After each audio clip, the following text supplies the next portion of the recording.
Please don't sue!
I don't know. After what we've just been through, I'd find fighting a giant kind of relaxing. Maybe so. In the 80s, something interesting was happening to animation geared towards children. In the wake of the massive success of the original Star Wars trilogy, companies soon found out there was a lot to be gained from being able to market the products they put out. And I don't mean whether or not they would be putting out any movies. Pfft, no. I'm talking about how much crap they would be able to sell after they made the movies. While not the first decades to feature commercial tie-ins for mainstream films, the 1970s and 80s were very much the era where it all began. The new norm for entertainment in our capitalist system. Make a movie or television show, and if it sells enough merchandise, then the investment is justified. Buying the products, the three words that shaped all of nerd culture. Sure, this may seem like a bad faith way to word it, and yeah, we can have debates on whether or not this was the right path for our art to take, but regardless of what happened, there's no denying that this mentality helped to shape so many franchises that are still celebrated to this day.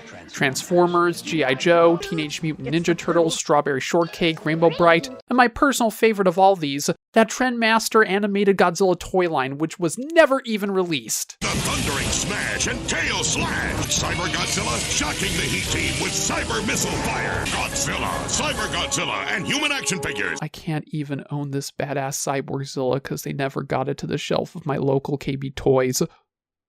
But instead of me filming myself mourning over that, let's direct ourselves to SheRa. Made as a spin-off of the more popular He-Man franchise, SheRa was very much what it appeared to be, an attempt by Mattel to attract a female audience of fans and buyers in order to appeal to both demographics with their Masters of the Universe franchise. Though as simple as that may sound, there's actually a layer of interest that many of you may have never heard about. This fact being that as cheesy and beyond silly as it may seem in retrospect, SheRa, along with He-Man, were big symbols of LGBTQ representation in media, even if they weren't allowed to be open about it. The 80s was not a good decade for the advancement of gay rights, unfortunately. It was an age of conservatism with a focus on neoliberalism and an overall celebration of greed, halting many movements that wished to advance the civil rights of gays, not to mention other marginalized groups to boot. And there was that whole administration that refused to acknowledge the epidemic thing. Though in many areas, there was still a desire to continue the creativity and spirit of gay people working in the animation industry. According to Erica Scheimer, daughter of Filmation founder Lou Scheimer, there were many members of the LGBTQ community working at the studio. Many were not at all ashamed of their orientations, and they had no fear in expressing their energy and passion through the franchises of the man who had the mighty sword and the Princess of Power. I mean, look this. Yeah, you know it, and so do I. There's a reason these characters were so popular with drag queens and parody artists who knew well some of the undertones of these shows. Fabulous secret powers. But following the end of the original Masters of the Universe run, as the 80s era of animation was ending and the renaissance of the 90s was beginning, these two franchises wouldn't exactly find too much luck getting new shows that were just as successful. There was one in the 90s which no one really got into, on top of a short-lived 2002 reboot that was cool. mostly remembered because it had X-Men Evolution animation and was on Toonami for a bit. Then of course you had your video games, comics here or there, more toy lines, and that movie that was a thing, which you either loved for how unapologetically silly it was, or just didn't remember a whole lot. Though for so long, it didn't seem like our fair Prince Adam or Princess Adora could really find a whole lot of success back in nerd culture, whereas other properties, both old and new, were able to. And then, another decade passed.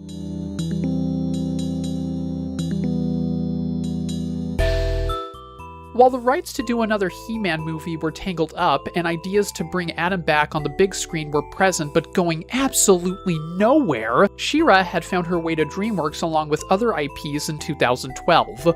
In 2016, cartoonist N.D. Stevenson had heard that the studio was looking to reboot SheRa for a new age. Stevenson, while not a household name, had already gained a bit of attention in the past for his work on critically acclaimed comics, most notably Nimona and Lumberjanes.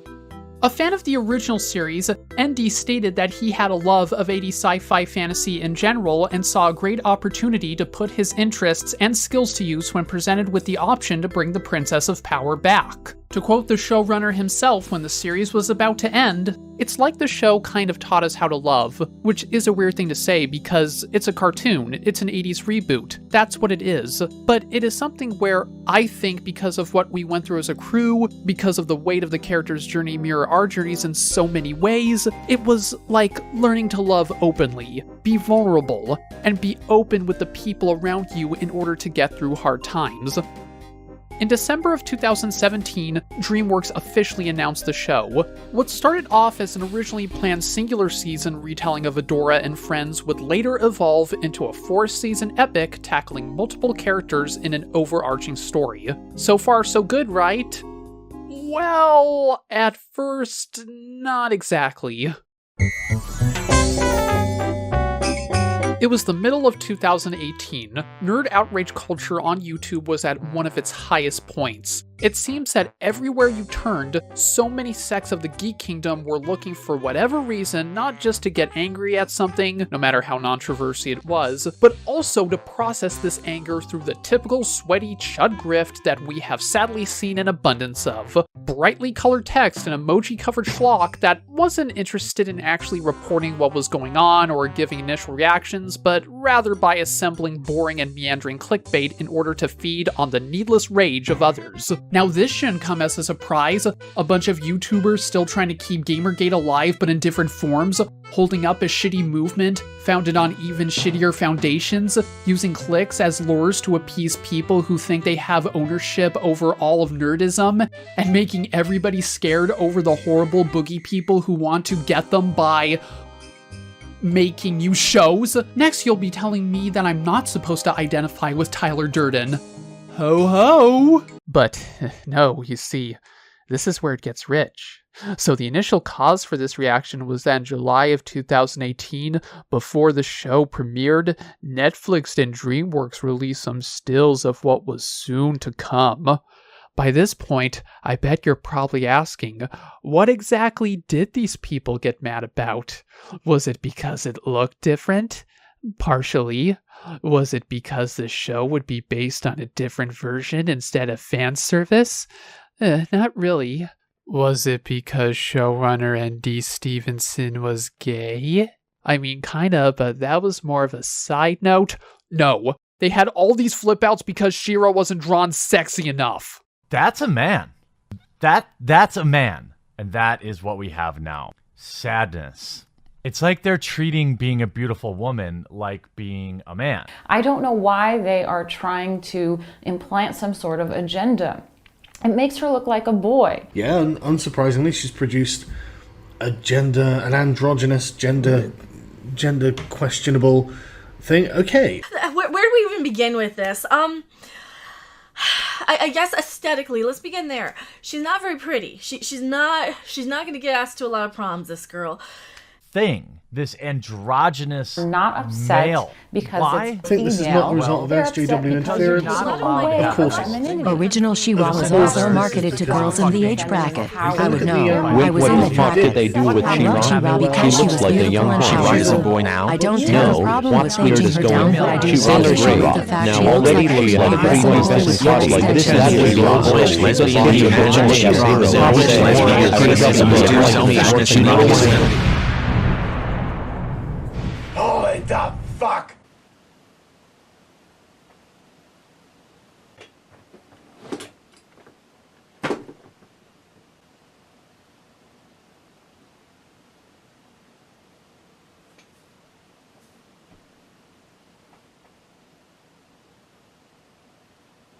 Okay, this is getting a little bit long already, and just to make things a little bit shorter, maybe see the videos from these kings who can do a far better job of explaining it than I can. With that said, look at me, especially if you're one of these chuds. I was once of a very similar mindset, even if I didn't know it or wanted to admit it. And as a man who once engaged with so many toxic and bad elements still present and sadly festering in geek culture, please stop. If you don't like how the designs look, fine. If you weren't interested in the series from the first trailer, okay. If you think this SheRa isn't the one you would want to see, well, perhaps give a bit of a chance, but hey, different strokes, different folks. But if you're honestly telling others that beauty as we know it is falling, that girls and boys of the futures don't have great things to look up to because of this, and that a woman who, by the way, isn't even in her 20s is not enough for you to drool over, cut it the fuck out. And while you're at it, see about growing up. Nobody said being a mature adult was the easiest thing in the world to do, but hey, there's a reason we all gotta do it in life. Might as well bite the bullet now. I speak from experience. Refusing to grow up in so many areas of your life only brings you embarrassment and ignorance. And when you do become an adult and learn, then you start to look back on everything, and it's not good. Once this is done, maybe we can give future generations an actual adult-type message on life. One being that you should be secure with your own body. You shouldn't cave into peer pressure to change the way you look or the fashion you adopt just because a bunch of people see you only as an image of lust. Don't demand others adhere to whatever the hell this was. Please understand why we say these things, because videos like this are very cringeworthy and idiotic, and in many respects creepy. Nobody has to like these new designs, but androgyny, many women not looking like supermodels, these aren't shady conspiracies. They're simply things that exist in the world. Also, while you're attempting to mature beyond the mind of an edgy high schooler, please learn that it wouldn't make sense to accuse this reboot of removing femininity by taking away the princess elements of it when the show is literally called SheRa and the Princesses of Power. It went from a princess, right? Because that was okay back in the 80s, femininity, you know, it was okay for women to be women. Nowadays, that's different, right? We want all of our women to be androgynous or male-like. Especially when the title is right there in front of your damn face. Following the initial outrage over the show in summer of 2018, it actually didn't stick around as much. Sure, people still made videos from time to time getting pissy about fucking nothing, and many fed into that considering the algorithm, though really it wasn't enough to last right to the show's premiere. On November 13th, 2018, all 13 episodes of the first season were released on Netflix. When the series was released and people, actually saw it, something interesting happened. Something that probably rattled the cosmos intensely. The show, what a shocker, was good. And not just good, but according to critics and even many audiences, really good. Critics praised the series for just about everything a sci-fi fantasy epic usually does right. Great characters, an engaging story, believable relationships, and even a gripping world to be in. Sure, there were many who went in forcing themselves to get angry considering how the idiotic narrative still had some degree of momentum, and yeah, Outrage clicks came back, but they were soon drowned out in the long run by how much this series connected with so many people. Not to say there weren't plenty of rational people who gave it a shot and still didn't like it, which, again, is totally fine. However, the big thing here is that so many newcomers and even veteran fans of the Masters of the Universe franchise were realizing how much effort and thought was put into crafting this new version of Etheria. And the only way I can clearly show you how the reputation got better is through the most objective way one can prove something on the internet. Screenshotting YouTube videos. Okay, so here's the first trailer when the Outrage was still a bit warm. Oh, look at that lightsaber hilt there. Then there's the second. Oh wow, things are getting better. And now here's the third, the fourth, and the fifth.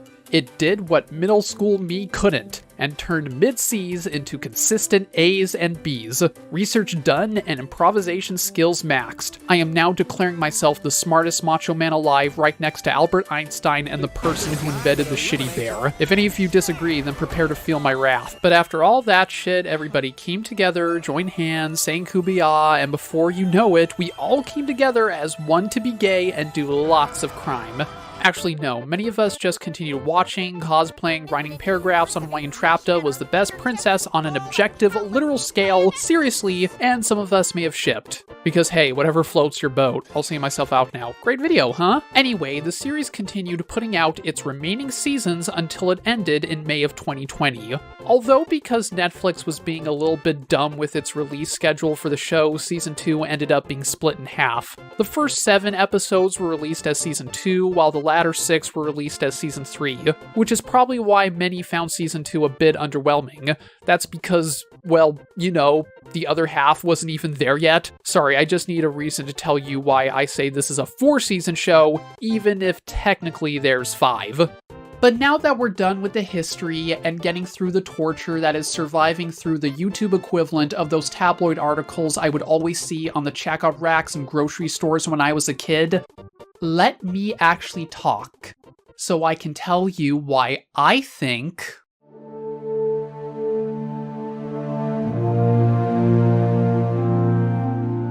I must warn you, things are about to get flamboyant, extremely colorful and exuberant, vibrant, pretty, fabulous beyond any recognition. I am about to single-handedly transform this entire pit of madness and despair known as the internet and turn it on its no-good dirty head. In fact, why am I wearing this? Look at me. I look like the human version of the word substantial. I think me wearing this should get me tried for several crimes. I'll be back. 2 hours later.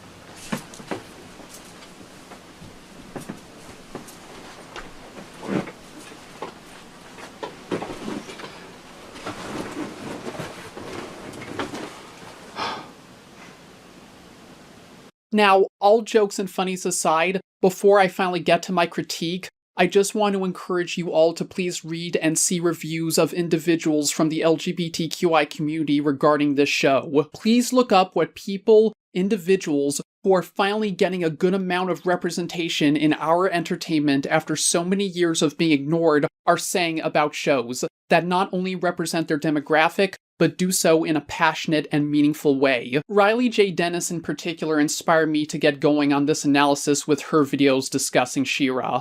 Always remember to listen to those who can offer perspectives that have remained unheard throughout so much of history, and to champion the voices of reviewers who are part of these communities. Okay, my thoughts. We're about to do this. I know a grown gender-fluid man giving his thoughts on why a show loaded with Anita's political gender agenda is good on YouTube is viewed as an offense of the highest order by some people. So, if it's possible for me to review a great show about fabulous secret magic powers fighting a tyrannical space elf cult and still retain ownership of my manly nerd card, if it is okay, I mean, I love Godzilla.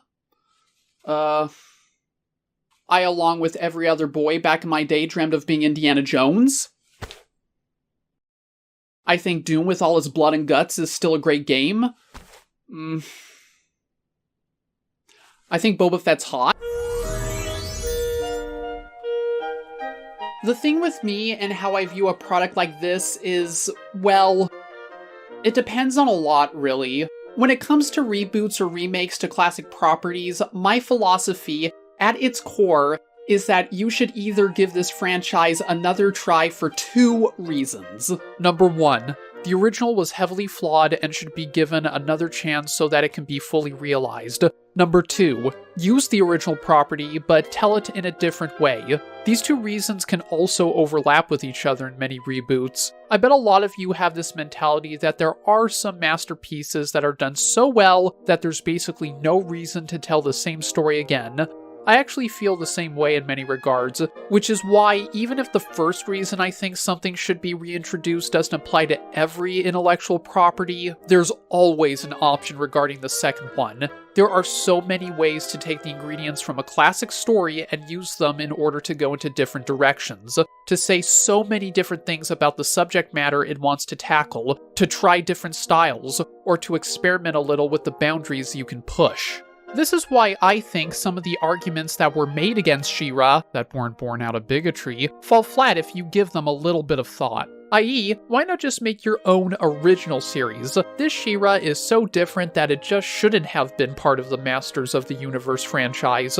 My answer to that is the fact that this argument doesn't hold up if we look at so many other classic products that were reboots or remakes of already existing material. We have so many great reimaginings and retellings of classic stories because many people looked at stuff that was already there and decided to go in different directions, changing, sometimes radically, what was already there in order to say different things with the originals and provide new looks at what many artists wanted to bring to the table. Wicked, all the different interpretations of Godzilla, Kong Skull Island, all the versions of Batman, John Carpenter's vision of The Thing.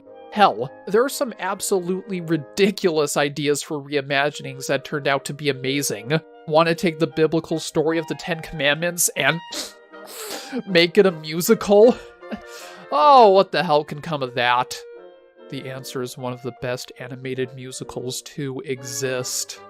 This is all well and good, but even more importantly, for me to consider these things great, I want a new imagining of a classic franchise to say something. I want artists to bring not just their own visions and ideas, but their own outlooks on the world in order for reboots to be the best they can possibly be.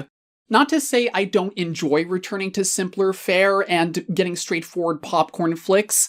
In fact, I can like those as well. For me, I just think the ideal picture of bringing back classic characters and stories for a new generation should be to say something other than, oh, look at this. This is something we made back in the day. Cheer for it. Allow these upcoming visionaries of a new generation who worked their asses off and paid their dues to actually use this once-in-a-lifetime chance. An opportunity for them to use their creative power to steer the franchise in a direction they have chosen. A position where the artists get to show us how they view the series and what it can mean to others. Doing so usually requires a good degree of flexibility from a big studio in a scenario such as with a Masters of the Universe reboot. And it's that decision from higher-ups to permit the new creators to form their own vision. Whether or not this decision is made can make or break something that has so much potential. To quote implicitly pretentious on his own analysis of a certain space movie people are still foaming at the mouth over, artists are not obliged into giving the audience what they want. Otherwise, it's a business, not art. Craft something the heads of this fresh direction have decided on and see if it sticks with audiences, both old and new. After all, can you imagine how much of an absolute bummer it would be to achieve that once-in-a-lifetime offer, only to have it taken away from you when you've gone through all that hard work? To spend so much of your life idolizing and adoring a story you love, then busting your ass in the hell that is the television and movie industry, to have the slightest hope in being able to direct the new installment of that franchise, only to have your own artistic vision that's unique, your own outlook be completely stripped away, and instead told, no, you silly popsicle, you gotta make it for the fans. And all the heaps upon heaps of YouTube comments disliking our videos before a single second of the show has actually been released. They want you to do this instead. Time to give them what they want instead. It's not like we hired you to do anything, you wanted. You gotta do this so that we don't end up ruining the childhoods of so many people who never left them to begin with. I fucking hate that mentality.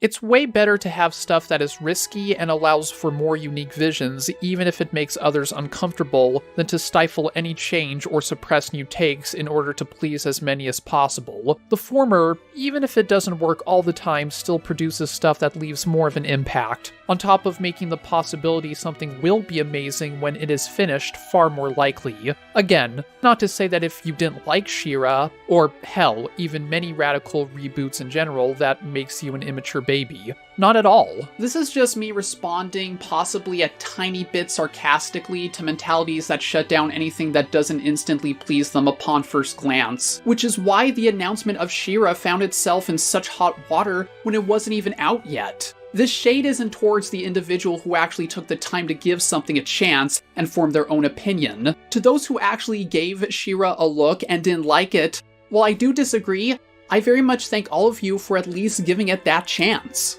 Anyway, my overall outlook on what brings about the ideal reboot is why I think N.D. Stevenson's take on SheRa worked. I wasn't really a fan of the Masters of the Universe franchise beforehand, but watching this series alone made me excited to become a fan of it, if more stuff like this would follow. It's a series that updates its property for more recent times, yet it still retains the heart and soul of what made the original series so distinct. Flamboyant fun heavily inspired by classic pulp fantasy stories of the 20th century. A story about a young woman who discovers her place in a Chosen One prophecy, giving her the powers to fight against evil. On the flip side, doing so puts her best friend into the new position of worst enemy. A galactic conflict which involves magic, a collection of enchanted stones, tyrannical space empires, and laser fights, but uses all that to examine what it's like to be a good friend, how to accept your failures, how to tell a good parent from a bad one, understanding what it's like to go through abuse, and how close some can get into repeating that cycle of abuse. Sure, it's Masters of the Universe for the beginning of a new decade, but it's got some things that remind me of the better Star Wars movies, Guardians of the Galaxy Volume 2, Avatar The Last Airbender, and Jak and Daxter. Young blonde hero emerges through a portal to a new world. They are instantly abducted by the evil power and taken to a technologically advanced dystopian city. Here they are raised to be a weapon. With their mysterious abilities to channel the forgotten magic of the world, they are able to activate abandoned technology that has been untouched for centuries. Said technology was built by the colonizers of the world our young hero was brought to. Oh, and the colonizers, creators of this technology, they fight a war against an evil tyrannical space empire. By the way, that young blonde hero, they were part of that colonizing civilization to begin with. It's their lineage that held the secrets of unlocking this magic to begin with. Hell, they were a legendary figure and they didn't know about it for so long. Bonus points for them having to travel to the center of the world to save the universe. The premise of the show is simple to understand. Adora, a recently promoted soldier of the evil Horde Empire, finds a magical sword which calls to her. Tempted by the possibility the powers in the sword can tell her more about where she came from, Adora touches it and discovers she is the reincarnation of the legendary Princess of Power, SheRa, the prophesized warrior who, according to the legends of the long-forgotten First Ones, is the only one that can restore balance to the world and defeat the threat to the realm. Adora soon realizes that everything the, well, I'll let Bo put it, evil Horde taught her was a bunch of bullshit. She defects to the heroic, glittery, and sparkly Kingdom of Brightmoon and commits herself to fight for the heroic rebellion, an alliance of princesses from separate kingdoms in an attempt to form a force so strong that their homeworld of Etheria can be liberated. Sounds smooth, no? Well, as said earlier, there's a huge catch. Catra, Adora's best friend who's been with our hero all her life, refuses to leave when given the same opportunity. Instead, she stumbles into bigger positions of power in the Horde and uses that to capitalize off of her newfound hatred of Adora. driving her into countless missions against the rebellion in the hopes of securing even more power for herself and showing that bitch who left her why she's going to be pretty sorry for leaving her, and always picking Waluigi before she could for every Mario Party night. I can't wait to see what was in her burn book when the movie comes out. As Catra amasses her own army to face off against the rebellion, Adora is joined by 2 new partners. Exhibit A, Princess Glimmer, the daughter of the rebellion leader and ruler of Bright Moon, Queen Angela, who surprisingly seems to have a tendency to get violent. Exhibit B, Bo, a tech-savvy archer who appears to be inventing a new type of arrow every day so that he can be prepared for any possible scenario, and really wants the world to know he's going to wear crop tops if no one else will.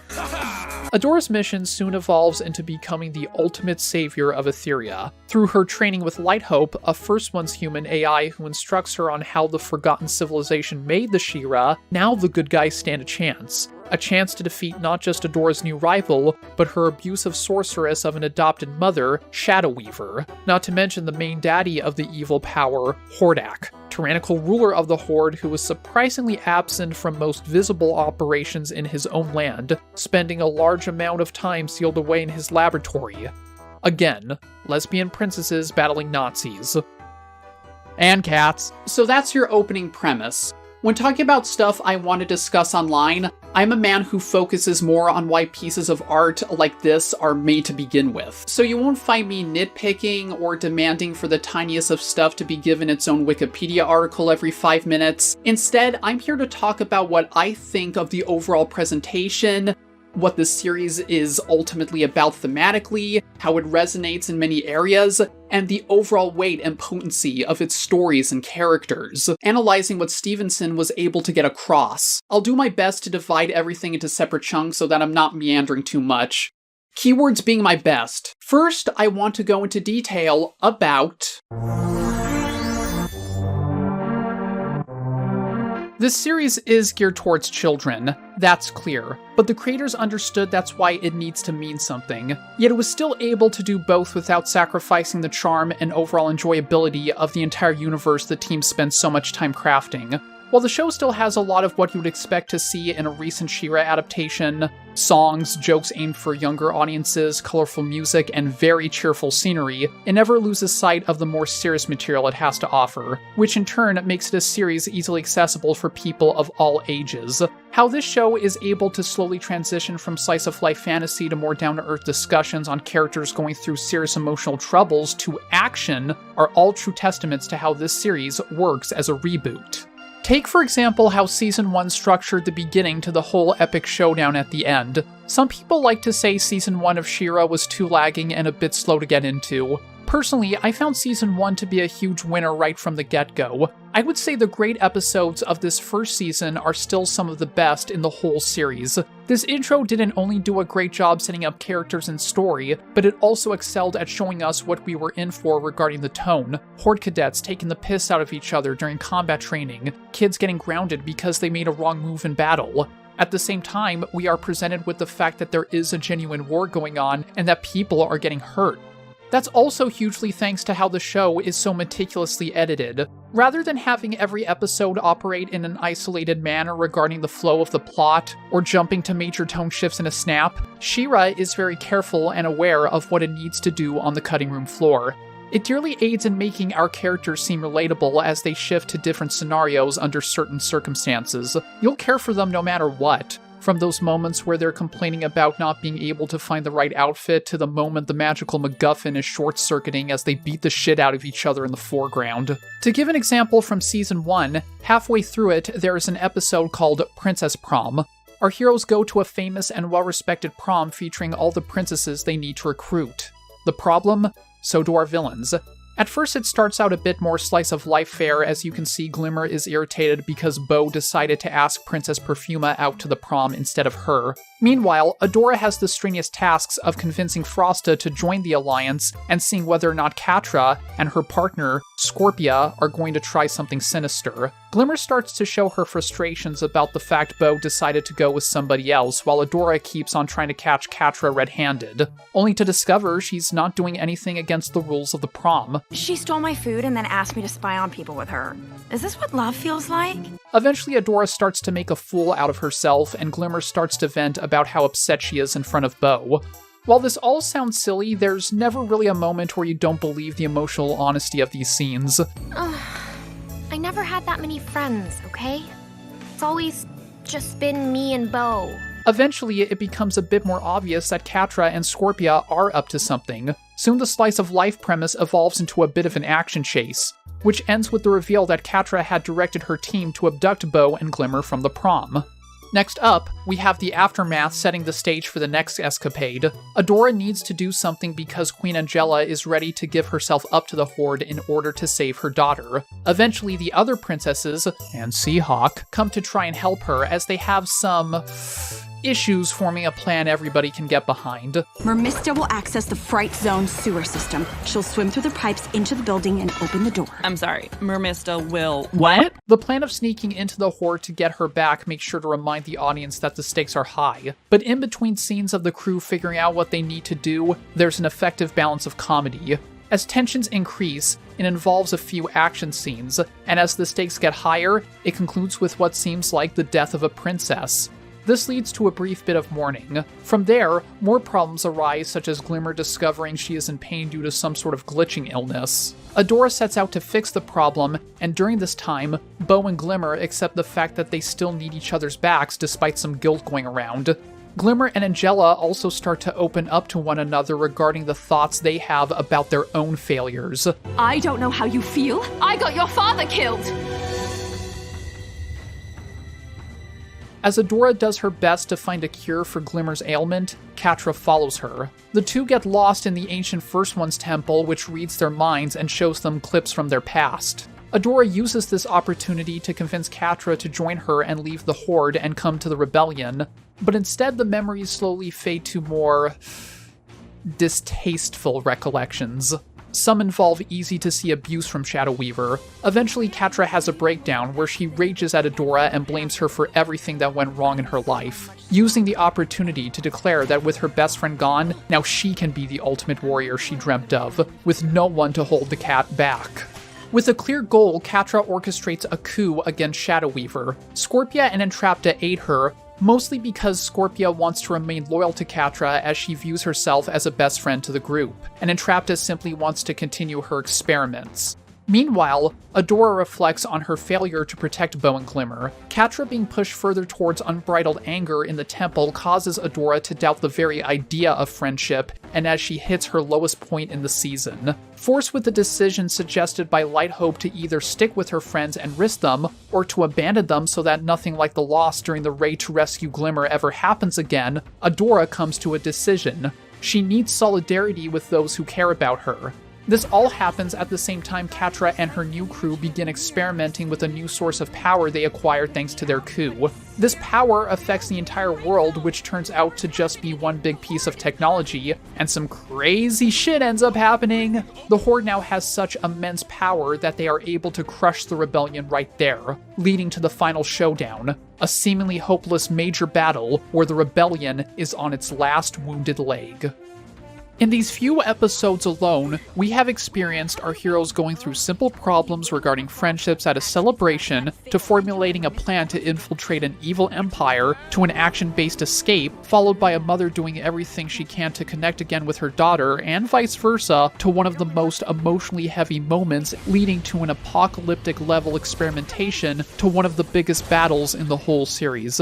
This may sound like a mess to many, though as one continues to watch this series, it becomes clear that the show was ideally guided. Things like the tone, setting, and approach never get afraid to venture into more dangerous territory, yet it still refuses to let go of its more campy roots. And when you take into account how wonderfully everything is edited, it's amazing to soak in and see how this all comes across as the same story. It doesn't feel like other reboots that rely too much on holding back their true potential in favor of appealing to misconstrued ideas of what a demographic is. SheRa understands where it wants to set its boundaries, just so that it can keep pushing them, simultaneously blending the charm of young heroes sorting out their own lives and learning how to be good friends to one another, while never getting afraid to show us how serious, threatening, and at odds the entire world is to these characters. The ideal balance that almost happens once in a blue moon, not just for many reboots, but for so many other shows aimed towards children. Another huge advantage to how SheRa is able to approach both small-scale and large-scale conflict while still being compelling in both regards is how it is able to deal with its filler. Okay, well, truth be told, there's only one episode that can be counted as filler. Regardless, it's practically a 20-minute showcase for how Stevenson's way of handling this reboot was so successful in the end. In the Season 2 episode, Roll With It, nothing major changes when it comes to the progress of the war between the Princess Alliance and the Horde. No new characters are recruited for the cause, no enormous battles are won, no shocking revelations regarding the plot points are brought up. Nope. Instead, Adora, Glimmer, and Bo are in a rebel camp and planning to take over a nearby castle. To do so, they essentially play a game of Dungeons and Dragons. Eventually, all the princesses show up and play as well.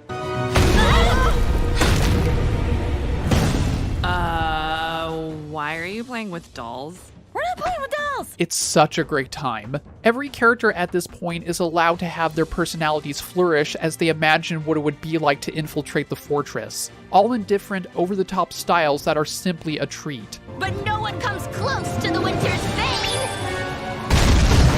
She's got an obsidian broadsword. To make things even better and mean something more than just having a good bit of fun, there's a genuine heart to this episode. At the core of this filler-centric story is Adora, who demands all of them not to play a game like this, pushing the princesses to take everything into account and come up with the perfect plan so that nobody will get hurt and that Catra and other Horde soldiers won't outsmart them, so that she won't have to blame herself if anything should go wrong, like she always has. Though in the end, what she comes to realize thanks to the dedication of her friends, who did take all this seriously to begin with, is that you can't predict everything on the battlefield. For when the time comes, what really matters is how many friends will be giving their all for, not necessarily a leader, but a person they care about. A friend they want to help. Damn.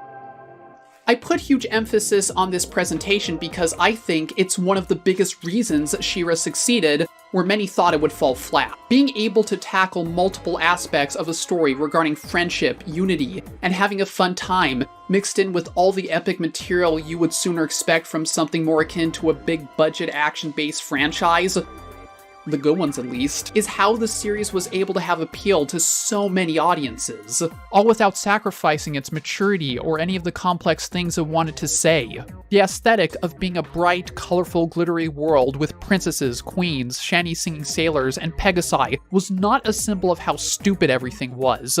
It was instead a unique look for a story that turned out to be well thought out. In many ways, the fact that the show was surprisingly loaded with so many heavy scenes and action while still having characters named after what sounds like toys you could buy for a Barbie set is why I was so pleasantly surprised, able to care later on, wanting to see more of whether or not Scorpia was going to be able to have hot chocolate with Catra before their big mission to infiltrate a mining facility, or if Seahawk was going to admit to Mermista the shocking truth that he doesn't know what his favorite Indiana Jones movie is. Next, I want to talk about the lore? Wait, what? Another key element of its presentation is its world building. Yes, fucking SheRa and the Princesses of Power has one of the most engaging worlds I have seen in a recent franchise. The reason why is because SheRa understands what I think a lot of nerd culture doesn't. That world building's default position in a story like this should be to aid the characters' journeys and present them with more compelling adventure, instead of just lopping on a bunch of stuff for the sake of making everything more detailed or paying service to a wiki article or whatever. The key aspect of the show is that while the world these players inhabit is expansive, you really don't expect it at first. Slowly but surely, SheRa actually lays out a context for its world and why learning all this information isn't just necessary to understand what's at stake in a physical sense, but also adding more urgency and personal interest for our characters. One of the biggest reasons is because the show actually uses its world building in order to form a mystery that has you hooked from seasons 1 to 3. In the beginning, it seems simple enough. 3 locations: Horde Empire evil, Bright Moon Kingdom good, with the Whispering Woods in between serving as a battleground. The forces of evil advancing through this peaceful forest filled with small villages and resources in order to reach Bright Moon and crush the rebellion forever. But then we start to discover the actual culture of the first ones. With their ruins scattered across Etheria, Adora soon discovers that this little dingy trinket she found, which turns her into Thor and Xena's love child, is actually directly connected with a source of power found in these ruins. As the series goes on, circumstances push Adora into learning more about the first ones. The ultimate example being the gradual reveal of Mara, the last SheRa before Adora found the sword. At first, Light Hope tells Adora, and in turn the audience, that Mara was simply a failed warrior, a SheRa who let her emotions get the better of her, leading to a literal earth-shaking event where she took the planet of Etheria out of the greater galaxy and into a secretive pocket dimension. Light Hope pressures Adora into making sure she doesn't fall to the same fate. Not to mention the fact that if the Princess Alliance can discover a new source of power, then they might be able to win the war sooner than later. So as Adora and crew venture out and start reactivating more ruins across the land, they discover a trail. Eventually, it's discovered that Mara wasn't an utter blind fool who was too high on her own emotions, as Light Hope would have everybody think. Rather, it was because she was pulling a desperate move to save all of Etheria. What she did doesn't become clear immediately, for you see, it is soon discovered the sword is actually capable of powering machines that can create portals to the greater galaxy from the pocket dimension. And as the Horde does just that, we follow into Season 3, where things become clear over the whole season that something bigger is up. As we learn more about the remains of a ship Mara left behind in the desert, the discoveries Entrapta makes on a forbidden island where people are sent to die, and the secretive side of Light Hope, we are narratively guided to one of the most thrilling finales to any season from an animated series. The first ones crafted the sword, gifted it to people like Mara, and chose her for a mission to turn her and the planet into a weapon. A human capable of channeling all the magic of Etheria through her and into the sword so that it can fire a magical pulse capable of destroying the enemies of the first ones in a single blow. But the downside is doing so would fuck a lot of shit up. And Mara did not want this to happen and took the only choice she had to protect the entire universe from this egregious abuse of power. I could go on because there are so many other rich sides to the universe SheRa has crafted over all its episodes, like the slow reveal that Hordak is actually just a clone of the notorious Galactic Emperor who reigns over most of the known universe with his armada. Sucks to him that said armada is out of reach in this secretive dimension, making his whole goal a mission to contact the Empire so that he may return and be granted his original life full of respect and worth after his disgraceful banishment back. Or how during the beginning of the 4th season, we are introduced to Horde Prime's hobbies, admiring his collection of relics, objects, and even dishes from the planets he has wiped out. Unfortunately, we never got to see his favorite bionicles. There's a lot to write home about how interesting Etheria, the surrounding planets, the history of the first ones, and the effects of Horde Prime's devastation are. I would even say that while so many would be looking forward to the idea of a SheRa movie continuing our main heroes, it's just as feasible to do spin-offs. Perhaps doing a show regarding the story of the Star siblings and their later quest to battle Prime after Adora gives them hope. Another possibility could be the tale of how the Princess Alliance first came to be. Perhaps you've noticed by now that while I've been wanting to talk about the lore a lot, I've also been talking just as much about how these nuggets of information could not have happened without these characters exploring these worlds and learning more about themselves and others along the way. All this mumbo-jumbo you can make a map of wouldn't really matter if the progression of these characters weren't genuinely built thanks to it. It's a mutual relationship where lore and world building serves a greater purpose in order to give the audience a compelling reason to follow these characters and to see what can be next in store for them. The final main point I want to talk about when it comes to presentation may be a bit more controversial than all the others, implying the over 8,000 words I've just said aren't already generating some oopsie whoopsies, but here it is. The art style isn't actually half bad. In fact, hot take, it's actually good. Okay, so here we go. Animation is hard.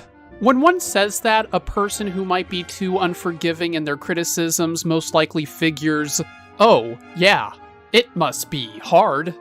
In the same way that, I don't know, working an incredibly long and tiring shift at a restaurant hard, or trying to figure out where that other sock went hard, which is reasonable, though I don't think too many ultimately get how much of a true challenge it is to get a result that's good enough for mainstream television or movies.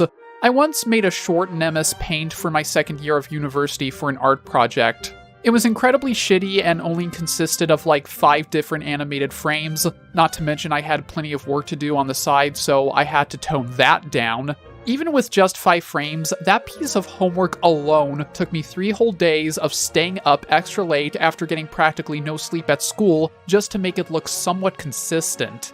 Anecdotal, I know. Still, when you really study and get into how people need to create an entire world through cells, backgrounds, or computers, the sheer amount of hell the average person working in animation goes through is indescribable. To quote one of the original 9 men of Disney Studios, there's nothing harder to do in animation than nothing. Movement is our medium. If we want to get more modern and mention what the author of one of the defining masterpieces in all of art has to say about the medium, a lot of people that don't know what animation is want me to do it. If you have any idea what animation is, you never do it. This doesn't mean that you're not allowed to have less than fun looks on this art style, nor does it mean you have to like any piece of animation in general. What I want to get out there is the fact that even if you don't like the way something was animated, more often than not, it's not a result of laziness, and even if it was, say, a bit rushed, you can always rest assured it will lead to so many YouTube poops you can later enjoy. For SheRa itself, while I would agree that depth perception and shading aren't its strong suits most of the time, okay, truth be told, only in its earlier seasons, it more than makes up for it by having an overall design and aesthetic that's incredibly appealing to look at. To get the first popular complaint out of the way, I actually think the new designs are very inspired. It's been stated by many people, but I want to make sure everybody knows this.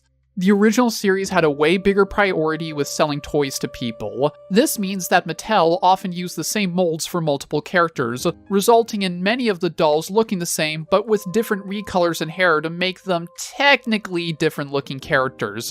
As you can see, this is really on display in the show. Everything looks the same anyway. We can even see traits of this in the original He-Man where almost everyone has the same beefcake type body. This mentality, of course, quickly became dated after the era of 80s animation hyperfixated on selling merch came to an end. So with the reboot, the priority was to go in a different direction and make sure that each character looked unique from one another. Not just for the sake of making the toys look different, but to have their designs reflect the personality of the characters.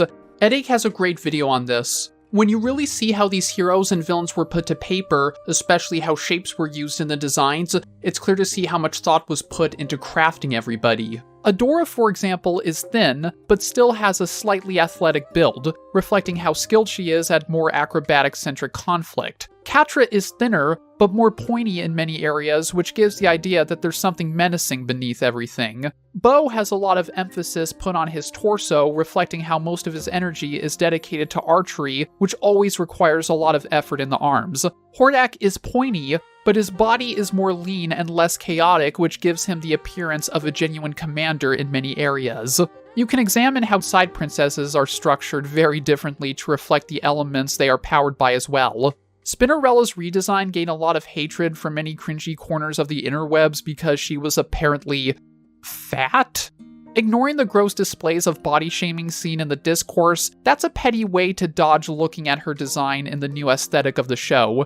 Being round and composed mostly of circles in her animated physique, it gives the viewer the idea that this princess could easily, well, perform an action many associate with going in circles. And no, it's not doing donuts in the parking lot of the local hardware store when you're high as hell. Aside from design, I think another primary success of SheRa's aesthetic and overall animation comes from the colors in the show. Not just relating to the fact there are a large amount of colors and that the show is popping with vibrancy, but that the crew knew how to use all of this in the best possible way. Bright Moon is popping with cool colors and angelic designs, while the Horde is a technological cascade of towers, facilities, and thrones with a lot of ominous greens mixed in. I use these examples because it provides a great showcase of why the environments are so well put together and organized. They all indicate what type of land they are and what kind of potential welcomings, dangers, surprises, or mysteries they offer thanks to the use of the art style. Not to mention, when this show wants to creep you out with how far it can go, it really can.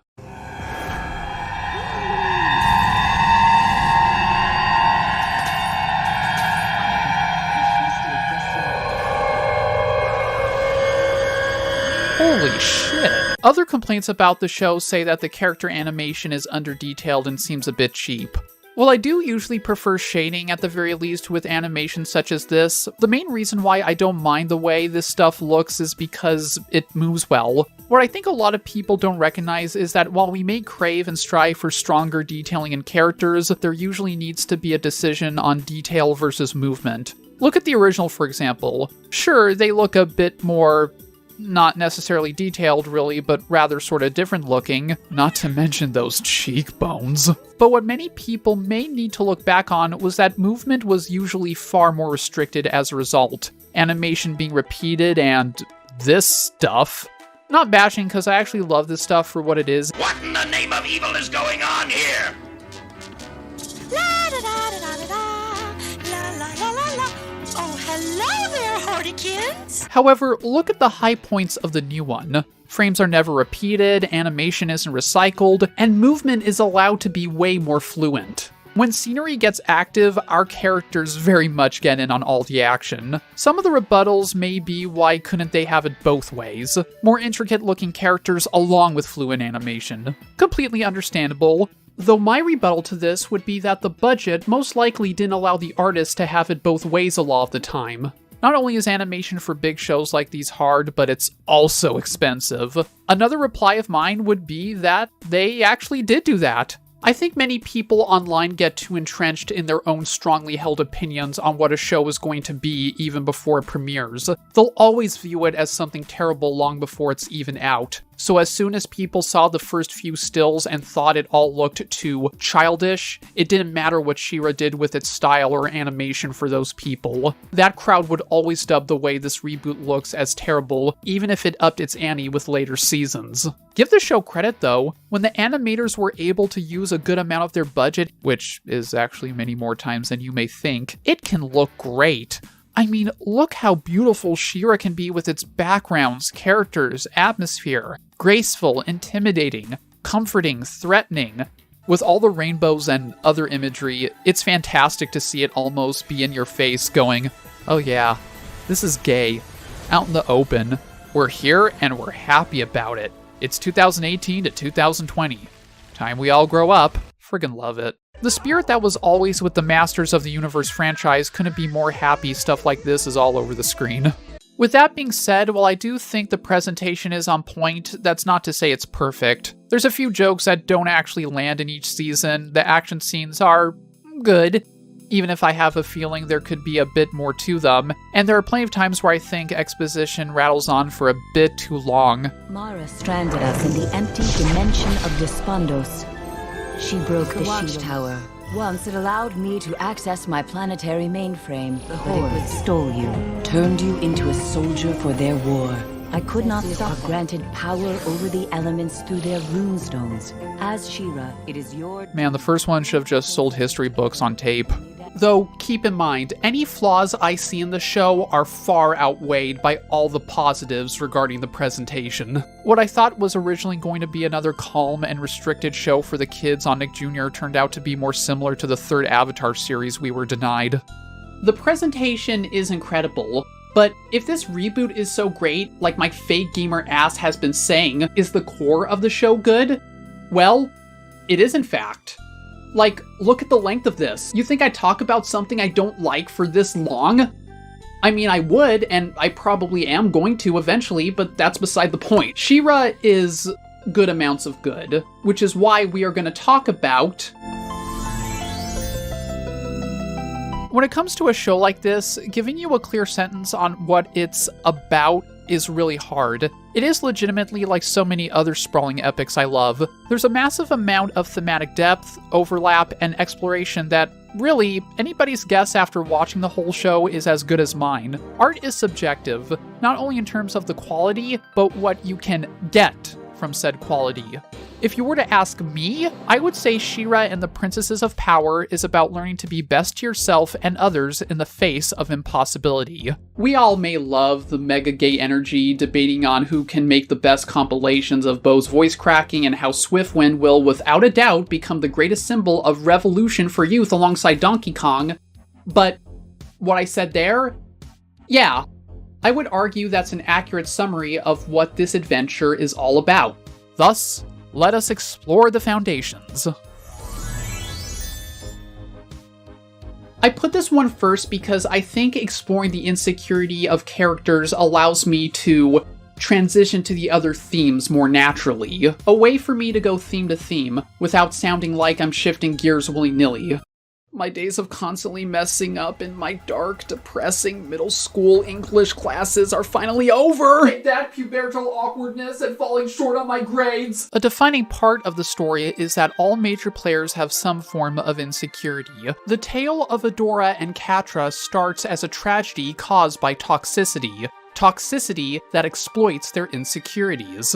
Two children who were raised by a manipulative abuser who was unfortunately the closest thing they ever had to a mother figure. Shadow Weaver noticed Adora's potential for power and picked her to be her prized child. Meanwhile, Catra was simply a side note in the sorceress's life. Thanks to this destructive bias, Shadow Weaver groomed Adora with a false sense of love and care into becoming nothing more than a weapon in order to serve not just the Horde's interest, but her own, lying to her about everything that was outside of the Horde and what Etheria was actually like so that her adopted daughter would never stray too far. This in turn gives Adora a guilt complex throughout the series. While Adora may have defected and started fighting for the good guys, this unhealthy obsession that everything bad happening around her is nobody's fault but her own remains. How Shadow Weaver got into her head may not have been permanent enough to completely destroy her morality, but it was enough to make her think for a long time that she will always be responsible for any shortcomings. Now for Catra, her insecurities are reversed. While her best friend was raised to be the best possible soldier one could be and thus taught that she will bear all responsibility for her actions on the battlefield, this child was raised to believe that she's not worthy of anything really. Shadow Weaver didn't just lie to Catra about the world in the same way she did to Adora. In addition to all that, this secondary daughter had to suffer the blunt side of Shadow Weaver's abuse. As a child, whenever the two would get into trouble or perform poorly during training, Shadow Weaver instantly went to pinning all the blame on Catra, scolding her and through a lot of implication, physically harming her so that she would be brainwashed into believing she was the one holding Adora back from being as perfect as possible, thus making Catra feel as if her whole existence is one where she holds others back, and is thus not worthy of anything but scorn. Shadow Weaver also did everything she could to install Catra with the belief that her friendship with Adora was a bad idea. Which, of course, is exactly the kind of thing Shadow Weaver wanted. The abuse Adora had to witness Catra suffer helped to fuel her ingrained belief that she should view anything bad happening to her friends and family as her own doing. In many ways, this breakup was inevitable. Two abused children, who found strength in unity, but were ultimately led apart from one another thanks to a wedge being put in between them, slowly and gradually over the years. All it would take was one certain event that Shadow Weaver, and in turn the entire Horde, wanted to make sure never happened. That would be Adora getting out into the rest of the world and being able to see beyond what her empire wanted their entire army to know, thus abandoning evil for good. Come with me. You don't have to go back there. We can fix this. Are you kidding? kidding? Doing so would cause Catra to allow her own insecurities to bubble to the surface and rupture. Catra's self-convictions of inadequacy would cause her to refuse a chance to flee to the rebels with Adora, because that would open up a new chance for her. A chance where she now has the ability to claim more power in the Horde now that Adora is gone, and thus prove to others and herself that she is worthy of something, way more than what her manipulative mother told her. Why else does she spend so much time still talking to her mother figure even after she does just that? Rubbing in the fact that she's the leader now and has replaced her, demanding the sorceress to admit she was wrong and that this cat she hated was actually a big winner, even when by all means Catra can leave her behind in her lonesome and pathetic cell. When they're ready to roll out, I will be at the head, and you'll be here, rotting. It's because she wants to solve her insecurities and shut them up by displaying her power and showing everybody she hopped right through the open window of golden opportunity. A window so many told her she would never even get close to. Tragically, this attempted plan to suppress her insecurities only makes them worse. This entire sabotaging of a potentially happy relationship is also the result of a past insecurity. Shadow Weavers. See, originally Shadow Weaver was once Light Spinner, a fairly successful magician in the kingdom of Mysticor. As the war continued to grow in favor of the Horde, Light Spinner started to show enormous boosts in ego due to her own proudly held convictions that if she practiced dark magic and resurrected ancient spells known to be incredibly destructive, the kingdom would have a chance of winning. You know I'm right. If we don't fight, if we don't become stronger, we won't have a planet to protect. Of course, instead of simply thinking her plans through in a more cohesive and smart manner, she instead decided to push ahead in a reckless act of desperation. For she couldn't fathom the idea that she might be wrong. In doing so, she allowed herself to become corrupted. Her first evil act after going off the deep end was to kill the magicians who had warned her this would happen. So consumed by her own ego and an inability to accept the fact her quest for more power was actually a bad thing, Light Spinner instead chose the Horde.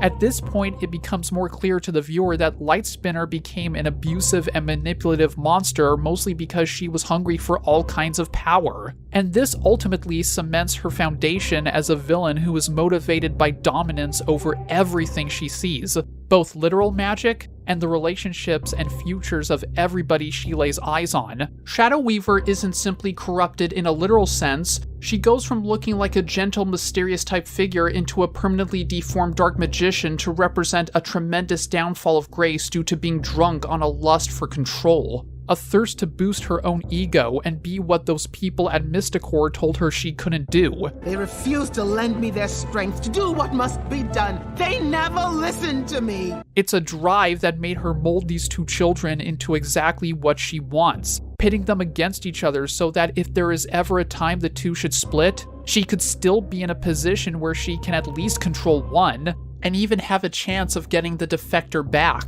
They feared my dark power.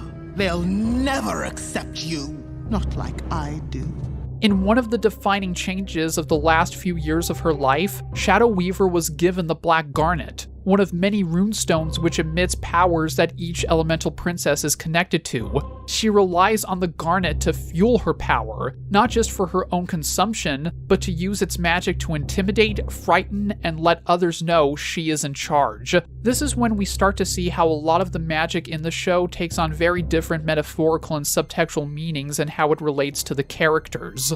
It should be no mystery as to why Shadow Weaver was welcomed in Hordak's empire, for you see, even the leader of the entire empire, the one who holds absolute authority, is incredibly insecure as well. That's mostly due to the fact that, the entire reason he's trapped on Etheria is due to an insecurity instilled in him by a harsh punishment. Hordak was once the top general of Horde Prime, a vicious warlord and tyrant who conquered any known planet and realm in the galaxy with his armada.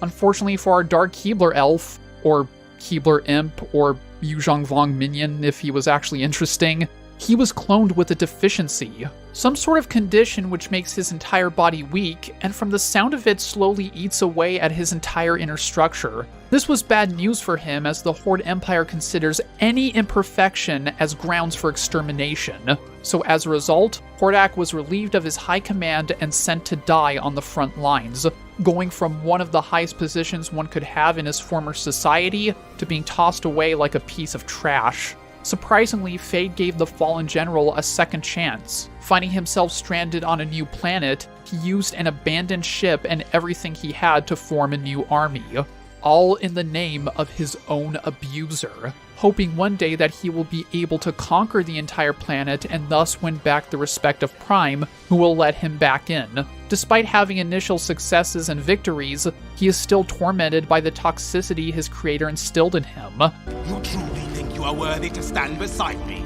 Could be equal to me? That he is, by design, an inferior specimen not worthy of being included with the superior reign. Wishing to return to Horde Prime is a fool's errand for Hordak, no matter how much he tries to convince himself that returning to the same people who threw him away will somehow be a return to normal. So as he constantly toys with the best technology available on the planet in the hopes of making another body for him to get into and to activate a portal to contact his empire, he only runs into failure. The 404 error codes get so burnt into his memory that he starts to mentally torture himself even further. Not only believing that he was, at the time, not worthy of being accepted by the Galactic Empire, but that he'll never be worthy, because his constant failures to do anything that can get him towards his goal only enforce this toxic idea in his head that he's a complete fuck-up by nature. I haven't conquered the planet. I could not even clone a new body for myself.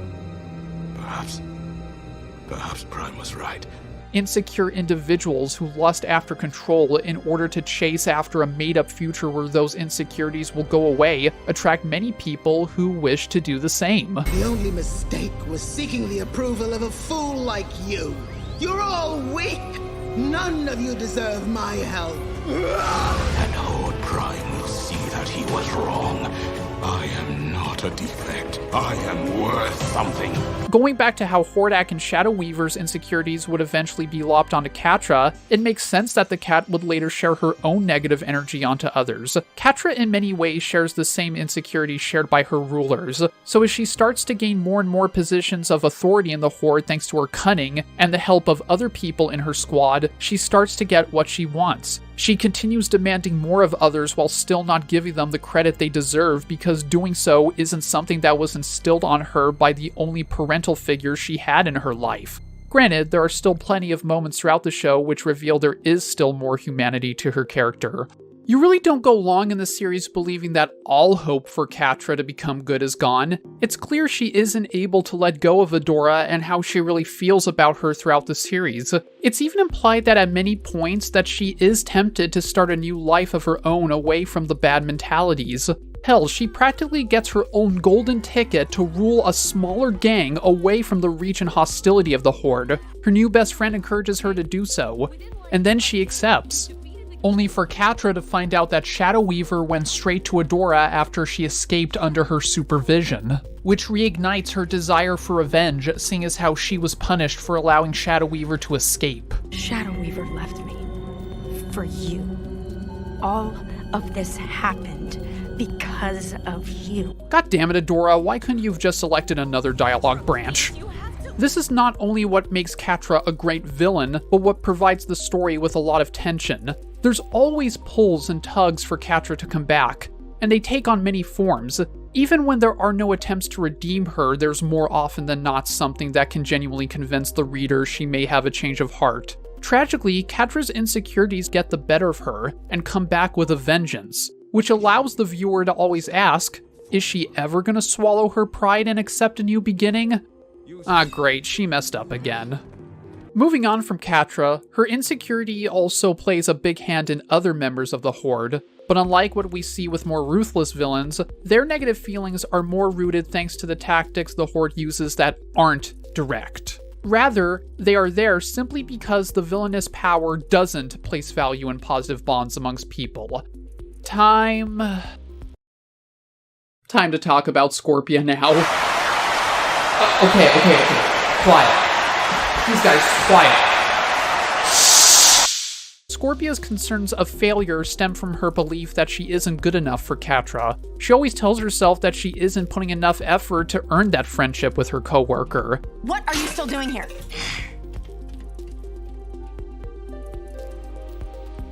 Many implications from Scorpia's interactions actually suggest her problem is that she isn't exactly too sure what it means to be a friend in the first place. Sorry, the thing is, you all seem really good at friendship. You're here to learn how to be a good friend? Yet in spite of that, Scorpia still manages to be a good friend to those she cares about by simply doing the best she can, always asking how they are, making sure they're safe while doing her best on missions. But because Scorpia isn't aware of how much insecurity drives people around her, she can easily be manipulated. Catra realizes this and figures out she can order her to do anything. Every time something bad does happen, Scorpia tends to brush off any consideration that it's Catra who isn't allowing her cold exterior to melt away, to accept a genuine friendship. Nope, I just gotta do a better job is always what goes through her head. And if we stick with her, keep doing our jobs, I know she'll notice. You know, eventually. In the end, it simply creates another toxic mindset in another individual, as Catra's own insecurities about gaining more power cause her to harm a new friend right in front of her. Scorpia is worse off for it, yet she won't stop trying, even if the audience knows she's better off accepting the fact Catra is a careless oaf at best and a conniving tyrant at worst. And it won't be until Catra herself decides to change that our pinchy-fingered swole angel will finally be able to receive the credit she has strived for despite all this bullshit. I thought I was being a good friend to Catra, but it turns out Catra wasn't being a good friend to me, and also that I have no idea what friendship is. Meanwhile, we have a horde trio that serves as a small representation of what the average soldier goes through: Lonnie, Rogelio, and Kyle. Setting aside all the jokes you can make that Lonnie is the only one who has more than 3 brain cells in the whole army when Catra isn't around, they are in their own category. In comparison to whom we have already talked about, they represent what the everyday soldier goes through as they are depicted as frontline fighters who are only there to serve commanding officers. As we see right from the beginning of the show, Lonnie, Rogelio, and Kyle don't get along. They talk and sort of hang out, but they rarely make any attempts to bond or to develop actual friendships. As a result, the 3 are very protective of their own statuses and feel the need to defend themselves against anything that pokes holes into the egos they've built up. Even Kyle, who is often the butt of a joke, always getting the blame for whenever a mission of theirs is foiled, has his own aspirations of being the leader of the whole trio, even when he's constantly insulted by the others and has no hopes. Yes, that's because he forgot the magic password. And he's standing in the loser zone, and Lonnie, you're not wearing the hat, so that's another 5-point deduction for you. What? These rules don't even make any sense. Self-hatred and toxic mentalities fester and thrive in the Horde, but even on the side of the rebellion, we can see that insecurities still run rampant. Let's talk about our initial heroes now, starting with Adora. Adora. Adora. Adora. Adora. Adora. Adora. Adora. Adora. In the same way her former best friend's insecurities mentally erupt as she takes on new tasks, Adora's insecurities bubble to the surface as well. Her concerns that she needs to be perfect at everything start to make her constantly doubt her own worth. Most of these doubts are unleashed due to Adora accepting the new role as the chosen princess of power. This would inevitably cause Adora to become more unstable due to the growing weight of her new responsibilities. You grow up adopting this belief that you can always prevent bad things from happening to those who care about you regardless of the circumstances. You are then granted immense power to the point where you become arguably the most important figure on the planet. Then you have to deal with the pressure that you are a symbol of hope and inspiration to an entire movement. The entire fate of the planet suddenly rests within your hand now, meaning that should you fail at anything, every bad thing that happens to your new home and friends will be your fault and no one else's. You will also be failing to live up to the image so many people look up to during these incredibly difficult times. Is it about Bo, Glimmer, Catra, the Horde, the crushing weight of your new responsibilities as a savior of Etheria? Stop! I'm fine! Even after leaving Shadow Weaver and the Horde, Adora's mind is still left with this impossible strife to become the most perfect hero she can be. It's clear that despite these new powers, Adora is only human, and that nobody can really be a perfect hero. There are simply things in this world out of her control, like her girlfriend being a complete fucking train wreck before she is open to actually changing herself. This doesn't mean that there are things she can't work on when approaching her new role as the SheRa, nor does it mean Adora can never try and help as much as she can in situations where she can't decide the outcome. But to Adora, not being able to win every battle and not being able to instantly solve every issue on the spot is the same as being a complete abject failure. How Catra exploits this insecurity is a defining part of their rivalry. While it's clear Catra's decision to remain bad was nobody's fault but her own, she uses a warped view of their past to mentally damage Adora for the first half of the story, blaming her and trying to convince her ex that if she hadn't left, then everything would have been okay, and nothing bad would have happened. You are tearing me apart, Adora! Catra knows Adora will believe something like this. This is in many ways the ultimate representation of what defines Adora's character growth. Being cursed with this voice that won't leave her alone, a voice that tells her everything is her fault. Of course, what Adora should be doing is to take a long look in the mirror and accept the fact that not everything is her fault, no matter what power she is granted, for she cannot force other toxic elements in people to go away. Only they can do that. Which means a clear goal for our protagonist in this new role of a prophesized hero is to find a new outlook where she can accept her own shortcomings, use them as a way to inspire her to do better in the future instead of using them to convince herself she is a total mistake and not living up to the purpose she has been chosen for, not allowing others to convince her she is less than what she is actually worth. Meanwhile, there's her new friend she makes in the rebellion, which of course starts with Glimmer. Glimmer. Glimmer. Glimmer. Glimmer. Glimmer. Glimmer. Glimmer. Glimmer. Good God, I have Angela's way of saying that burned into my head so much I could probably transfer it to VLC by putting my forehead against the screen for a bit. Anyway, Glimmer's feelings of inadequacy are actually where we get to explore other origins of insecurity in SheRa. Until now, you have examples of how insecurities are brought about mostly due to forms of abuse, punishment, manipulation, dishonesty, and social programming, but now we actually get to see the other half of what the show wants to talk about when it comes to this theme, and it all starts when we get into the royal family. You see, Glimmer didn't go through any form of abuse growing up. She was raised by two loving parents, but had one taken away from her during the war when she was very little. Even with a life-changing event like that, Angela always made sure that her child would be safe, and if anything was very overprotective of her. Not in a way that prevented Glimmer from knowing the reality of the world around her or to mold her into something obedient, but rather to make sure she was safe and that Angela wouldn't lose another family member. I mean, after all, Glimmer is the one who shows Adora what's actually been going on. Do you really think that matters to them? And Angela does respect her privacy when it's appropriate. She also gives Glimmer responsibilities that allow her independence in life.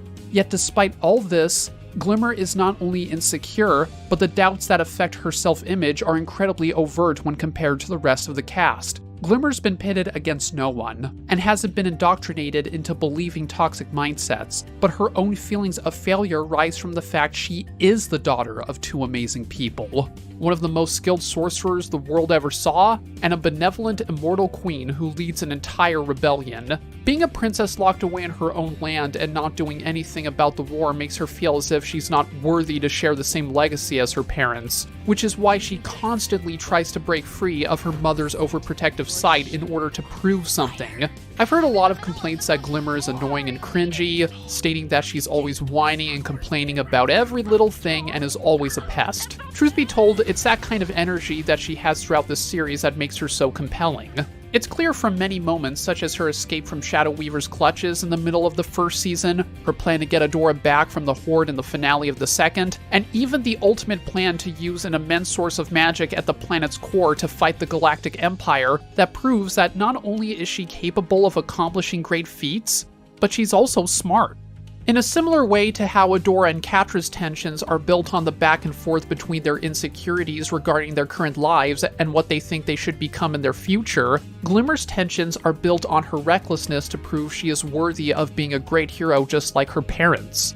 for her own future, not just to validate her heroics to herself, but her friends and family as well. It's her constant struggle between the desire to live up to the legacy her parents represent and witnessing how her actions can potentially put people into even worse danger. Even if you know Glimmer's plan is most likely a good one, you're always going to be waiting to see whether or not her decisions will have consequences that may outweigh the benefits of a victory.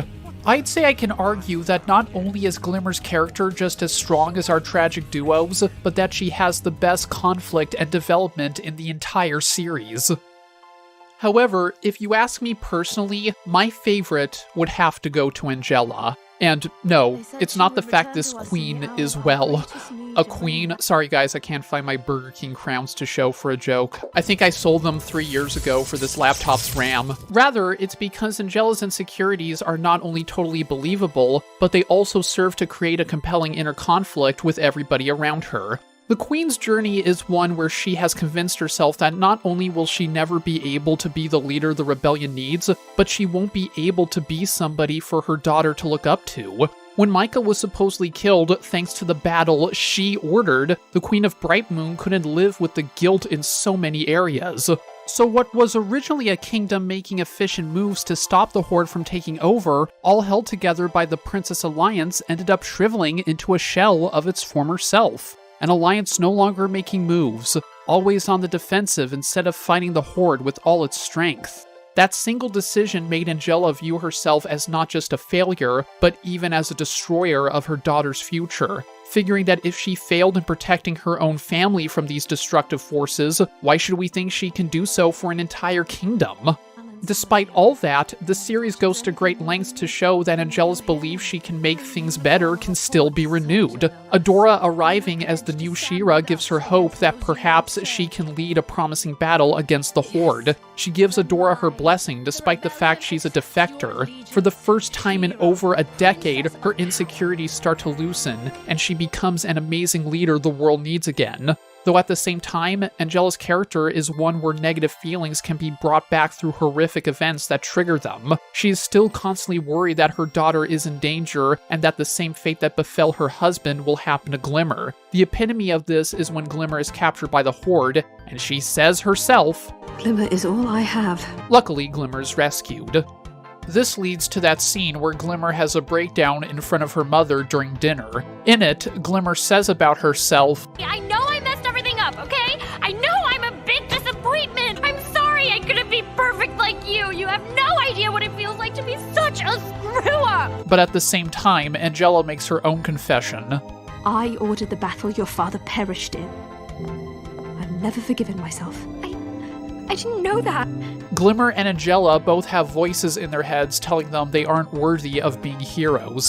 The royalty of Brightmoon is yet another one submerged in a mentality that views their own shortcomings as an indication of failure. On one side, it's a young person who can't wait to get out there, and on the other, it's a person who can't wait for everything to be over, and in some cases, wants to make sure the same failure doesn't keep repeating. It's a conflicting dynamic where they will always love and care for one another, but at the same time they will constantly argue on what must be done during the war. This tension defines one of the most compelling relationships for all of our characters. This insecurity is why after Glimmer does become the queen in Season 3, her recklessness and desires to push everything in her direction takes over, to the point the rebellion now has the opposite problem under Glimmer's leadership. More at risk thanks to her drastic measures instead of being shut off from taking the battle to the bad guys. SheRa even makes sure to tackle insecurities with characters that many would have deemed not important enough at first. Some people may say that Bo doesn't have a genuine arc in comparison to others. Yeah, I mean, he's, well, close to perfect. In and out, Bo! She has never been to a party before, Glimmer. This is serious. I understand some sentiments towards that, but what's undeniable to me is that Bo shares a crucial insecurity with the others as well, that being his dual life. For most of his current life, he's the tech-savvy archer and genius warrior the rebellion needs. But whenever he needs to head back to his original home, he instead pretends that he's the bookworm his parents wanted him to be, so that he wouldn't become a soldier and put himself at risk. Seems familiar. I vowed then that my family would never get mixed up in fighting or the princesses again. You were reckless and put yourself and the other rebels in danger. The issue is that Bo does know who he is, but he's fearful that the decision would ruin his image to the people who raised him. To him, being honest would be unacceptable to his parents, which is why he decides to hide it. Meanwhile, the audience knows that Bo's only solution to overcome this feeling that he did anything wrong is to tell his parents the truth. Let them know that only he can decide his future. Sure, it's just for one episode, but it's still there, and it fits with the thematic weight nonetheless. Moving on to the other princesses, we have this woman, whom everybody can agree is phenomenal.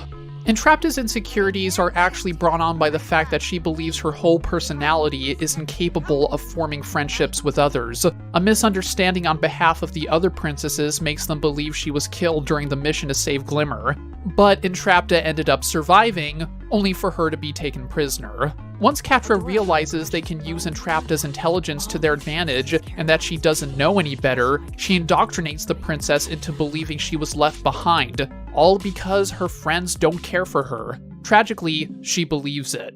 For this reason, Entrapta attaches herself to technology and shares it with others, figuring that if she's not good at making friends the normal way, then perhaps she can share her knowledge of technology to make friends that way instead. I mean, I'm a failure. I don't fit in. But that doesn't mean I give up. I scrounged up a few more pieces of first one's tech. Perfuma has convinced herself that since her power only relates to plant magic, coupled with her being raised in a culture that has been waiting for the SheRa to fix all their problems, that she is destined to fail should she choose to fight. This goes in hand with Mermista's, who is convinced at first that fighting is pointless since her kingdom has been falling apart for years. The Sea Princess's problems regarding motivation indicate she feels as if her own failures are emblematic of the whole scenario, that fighting the Horde is a pointless suicide battle. An argument can be made that all this is represented through her fluctuating relationship with Seahawk, whom to her at first is just a nuisance and a reminder of better times. Something went wrong, and now she's shut off from optimism and the idea things will change. Frosta sort of has an odd change, going from a very strict ruler during a party to a light and very energetic sugar-hopped kid. The Kingdom of Snows has defended itself perfectly well for thousands of years. Dropping it! Because you dropped it from the sky? But hey, maybe she just needed to make sure to play it straight during the legendary once-in-a-lifetime prom before she could go back to being a kid. This Ice Climber's issue is that she feels as if she has been robbed of the friendships and potential bonds she could have had, forced to take the throne before she had the chance to make friends.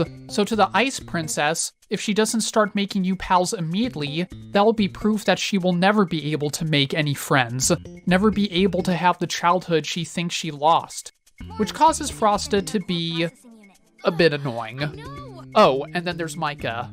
Yeah, he's alive. Hey, I put the spoiler at the beginning. Get your hands off the thumbs down. Micah suffers from a similar insecurity to Frosta's. The king firmly believes he has lost his fatherhood due to being exiled away on Beast Island for well over a decade. So when Adora, Bo, and Entrapta return with Micah and take him back to his kingdom, he starts to worry that he has no idea on how to actually be a parent. How do I make kids like me? Is Glimmer not gonna like me when she comes home? He tries to compensate for all this lost time by trying to take care of Frosta, but again, it causes him to be a pest. And Seahawk. Even the singing sailor, who should probably be doing collab mixtapes with Robbie Rotten, everybody misses you to this day, Stefan, we love you, has his own insecurities by being aware that his antics and habit of committing an uncomfortable amount of property damage make him just another bumbling and annoying oaf. When he could be the actual heroic and amazing pirate he always likes to boast about to others. Of course, there's Huntara to boot, the black sheep when it comes to the princesses. On top of being a perfectly swole vessel of majesty, Huntara was also originally a soldier from the Horde who left. Unlike Adora though, she never ultimately accepted the same call to action, where our hero willingly took on the role as a new potential savior for the entire rebellion. Huntara's insecurity stuck with her in another way, causing her to become distrusting and cold to others in order to keep up a macho bravado that keeps her in a stable enough life where she can protect herself. But throughout the course of the show, we can see through her regrets for betraying the rebellion and by starting to break through her own tough exterior, that Hentara does actually believe in fighting for a cause greater than that of a scoundrel out in the middle of nowhere. It just comes at odds with whom she was raised as. You can even see insecurities in characters who show up for like 1 to 6 episodes tops, such as Natasha always trying to show off in front of her wife when behind the scenes she's always worrying that she's not being a good enough person for her. And then there's the tale of entrapped as servants who believe that since they have a job as simple as baking, that they're not worthy enough to be warriors. One of the defining moments of this whole theme happens in Season 3. Double Trouble, a non-binary shapeshifter, performance artist, and arguably the best troll in all of science fantasy history, sneaks their way into the rebellion. Disguised as an innocent, harmless, SheRa-obsessed forest elf called Flutterina, Double Trouble starts to win over the trust of everybody and even gets accepted into the higher ranks. Double Trouble gradually exploits the insecurities of just about every hero they come across in order to pit them against each other. The Force Elf convinces SheRa that Glimmer is too much of a reckless kid and is endangering herself and others. In turn, they make Glimmer feel Adora has too much control over every mission, convincing Glimmer that her dear friend believes SheRa can fix everything, not needing the Queen's leadership. You think you can just transform into SheRa and hit things with your sword and it will fix everything. Then of course there's the crucial episode in Season 3 where DT exploits almost every toxic feeling in every princess, warrior, what have you, to turn them all against each other in a big argument. This is to distract them while the Horde takes over the entire ocean. As we can see later on, even after Flutterina is exposed as Double Trouble and the plan is revealed, it becomes clear that the insecurities they brought to the surface in Adora and Glimmer are genuine, to the point their friendship seems permanently damaged between their conflicting views on how to approach the war, even after the Alliance seems to be on a better path. Double Trouble. We love you. So what does SheRa say with all these insecurities? That these things are abnormal problems in our existence and that we should, I don't know, make sure to suppress them? Not give them the time of thought? Try and lock them behind a door and throw away the key? No. See, in the finale of Season 2 that I mentioned earlier, Hordak and his crew do manage to create a portal to try and contact Horde Prime. However, the issue here is the portal has an unfortunate side effect. It gets out of hand and starts to destroy all forms of reality and all other alternative universes. If the portal isn't shut off soon, it will destroy everything. Silly as hell? Yes. Emotionally empty? Fuck no. While the portal is destroying all worlds and all universes in existence, it sends Adora to an alternative reality. Here, everything is perfect. Adora and Catra never left each other. Shadow Weaver treats them both, not with respect, but manipulates both of them equally. The trio gets along. Micah was never sent into battle and is still with Angela and Glimmer. Bo is the librarian instead of the warrior, and Bright Moon doesn't seem to care at all about the war. Of course, the show makes sure to point out that this isn't a good thing in the end. There might be certain things about the universe that seem appealing at first glance. It might be inviting on the surface, but the message of this episode is that a world like this cannot exist. Or better yet, this season finale tells us that a world like this should not exist. As Adora starts to remember her life in the real world, bumping into everybody, kickstarting their memories, while the portal starts to destroy everything around them, it becomes clear that nobody in this perfect world has any motivation. Nothing ever happened to anybody that made them want to make the world around them a better place. Glimmer, Bo, Angela, Micah, Scorpia, none of them have a single inner drive to better themselves or step out of their comfort zone. While everybody may feel cozy, nobody is striving to be the heroes and fighters they need to become. So in this world where nobody has an insecurity and not a single soul has any thought of shortcoming, all our heroes and potential heroes aren't evolving into the best versions of themselves. Which is something that's actually happening in the real world, despite all the shit that goes down in that one. Perfection is not only impossible, but even if it were something we could achieve, it would suck. This is perfect, my love, but it's not real. which is why SheRa tells its viewers that as odd or even scary as it may sound to some, insecurities are simply a part of life. Some, of course, may be more serious than others, and yeah, so many people live and lead different lives from different backgrounds. Though when we look at all of our characters, it becomes clear that many of them feel as if they have either failed or are bound to fail because the world around them tells them that automatically, thanks to forces some of them don't even have any control over. Adora and Catra were manipulated and abused into believing they are responsible for every bad thing in their lives and that they're not worthy to achieve anything respectively. Glimmer, on the other hand, had a rough yet still overall positive upbringing, but it would come as no surprise that she would instantly compare herself to her two legendary parents. In turn, that would inevitably lead to Glimmer thinking of herself as a less valiant hero and more of a failure until she got some sort of massive victory. A victory that, truth be told, probably won't happen until she's as old as they are. For Hordak, we see in several interactions that he does know deep down inside that he should leave Prime behind, and that he should start a new life with better people. Unfortunately, no matter how far he is from his abusive father, he can't easily get rid of that mentality that imperfection equals worthlessness. He needs to ignore that and listen to those better people. Scorpia was always going to worry that she's doing a bad job of being a friend, when she's never had a chance to be one in a society that looks down on friendship. Perfuma was raised in a culture that prioritized waiting for help to arrive instead of acting on your own. I could go on like this for a while. Simply put, people are bound to compare themselves to others they see as far above them. People will eventually feel as if they're not doing enough, or that they're not trying hard enough, and are failing at what they should be achieving. Ultimately, the show tells us through the arcs and fates of all these characters that while we can't ignore our insecurities or expect our lives to be completely free of these feelings of self-doubt, what really matters is how we deal with them.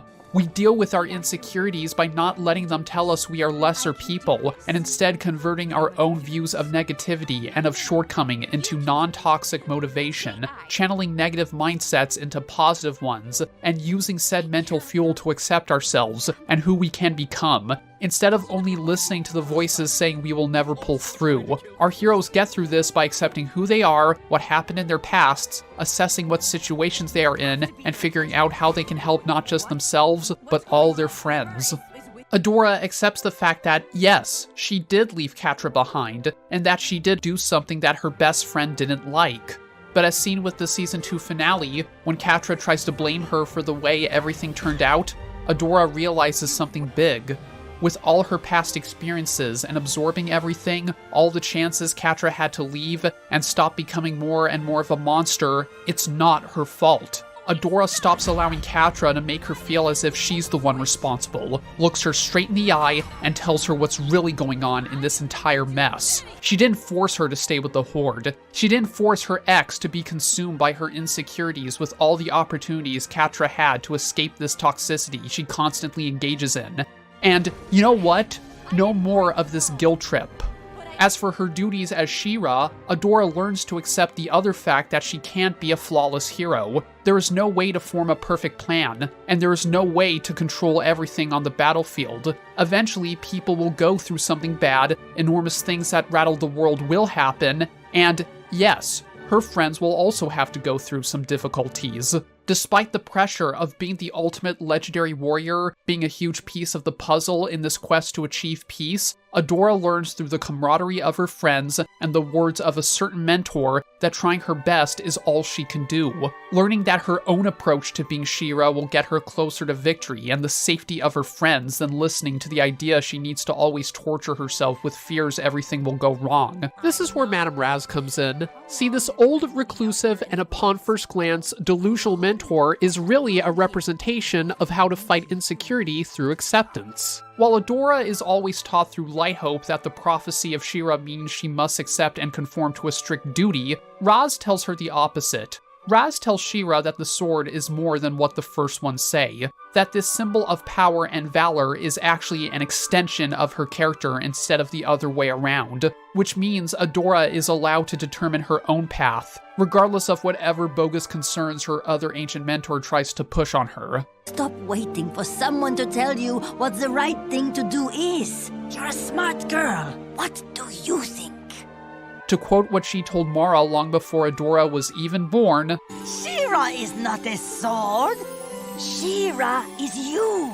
Roz's words turn out to be exactly right. Even after the reveal in the Season 3 finale that SheRa and the sword were simply weapons so that the first ones could continue their own selfish goals and she destroys it, Adora discovers she still has that power of SheRa within her. Adora's magical steed, Swiftwind, represents an ability Adora needs to find in fighting against these inner senses of doubt and disappointment. It's his job to not only comfort Adora when she's going through a hard time, but to make sure she's open about what she feels. It's this bond that allows Adora to make some serious emotional breakthroughs. The sword and the steed, the two iconic symbols of SheRa, evolve into more clear representations of how she is overcoming her feelings of inadequacy, an ability for Adora to accept and control the warrior within her. What was once a legend telling Adora she has no control over her life turns out to be the exact opposite. SheRa isn't Adora, Adora is SheRa. She will fall short in many areas, all with this huge burden. That doesn't mean she should torture herself every time it happens. Even with her failures, she can be the hero the world needs her to be. Catra, on the other hand, starts to get worse in her insecurities. Despite convincing herself that gaining more power, rising in the ranks, and destroying the rebellion will prove she is the ultimate badass, it all just makes her worse. She breaks down into a wreck even when she gets everything she wanted originally, becoming depressed, frustrated, and more self-hating when she realizes that it doesn't matter if the war is won thanks to her plans. I'll kill you if you tell anyone this. But I thought winning would be different. Catra simply needs to address these negative mindsets she has and find a positive way to work them out with others. Others she pushed away. This is when Double Trouble comes in and forces her to confront everything. Betraying Catra and letting the rebellion know of crucial information, they indirectly help Glimmer find an amazing source of power that destroys what was supposed to be the Horde's final push to seize all Etherean land. Does Double Trouble do this because, again, we love you? Well, partially. But they also do this to give Catra the biggest wake-up call of her life, telling Catra right to her face that she tries to play the villain when she knows that wouldn't solve her mental notes of inadequacy, that she projects and makes others feel lesser than they are, blaming the people around her for all the failures in her life, when she should be growing the hell up and accepting the fact she's responsible for a lot of this madness. After hitting rock bottom, Catra actually does accept this reality. So the next time she is presented with an opportunity to become another apprentice to an evil being and resume what she was doing before, Catra instead takes the opportunity to calm down, relax, breathe, and let another individual know how she feels and where she messed up. Doing so finally makes her break free of this denial, and that puts her on the track to doing the good deeds that redeem the Cap. Hordak does end up listening to his only friend, Entrapta. While Hordak is so concerned with his failures and his shortcomings, Entrapta, being a scientist, is all about experimenting with imperfect tech and applying that philosophy to her views on people. So just when Hordak is about to give up and go, "Fuck this planet. It is a piece of shit. Seriously. If I cannot return to space, then I will snort coke until I die," he ends up discovering that he gets along quite well with Entrapta. At first, he invites her to be his lab partner to get the portal working. Then Entrapta starts to notice Hordak lashing out at himself whenever an experiment goes awry. The leader doesn't bother telling her anything about his past and why he's like this. Finally, when Entrapta walks in on Hordak and sees him collapse due to his own illness and nurses him back to health, he has almost no choice but to admit his whole story. As a result, Hordak shares his insecurity with Entrapta. Entrapta then shares her philosophy with Hordak, telling him that looking upon oneself as an imperfect specimen isn't a bad thing. In fact, his imperfections are what make him more human, and that despite his flaws, he is still a being worthy of help. and has a good amount of value. It's a bond that may seem weird when you first see the story, but considering Hordak's outlook on the entire universe and Entrapta, it actually seems inevitable looking back on the way the show was structured. It's a bond that encourages Hordak to reject the feelings Horde Prime and his cult instilled within him, leading to Hordak making decisions that give him a better life, embracing his imperfection instead of allowing it to drown him in negativity and bitterness. Scorpia breaks free of the sabotaging that goes on in her head by amassing all the knowledge she gained through positive bonds. After all the experiences she has with this petulant child, Scorpia discovers that this isn't a person who cares for her. Despite her inexperience with genuine friendships at first, she later makes genuine bonds with people who do care for her. Entrapta, her robot Emily, and even Seahawk. They all give her the knowledge of how to know when someone is treating her well, how to separate a friend from an abuser. Using this newfound knowledge, Scorpia leaves in order to find people who don't make her out to be an annoying mess-up. What? You're a bad friend. For the Horde trio, at first it seems they'll permanently be set on this path where none of them open up to one another. Then things start to shake up. There's an incident where the transport vehicle gets stranded out in the middle of the woods during a spore storm which unleashes acidic embers upon their shelter. The three constantly fight and argue as to who is going to venture outside and fix everything, because Catra doesn't care about the predicament they are in. She just wants them to obey her. As the situation gets worse though, they finally have an epiphany.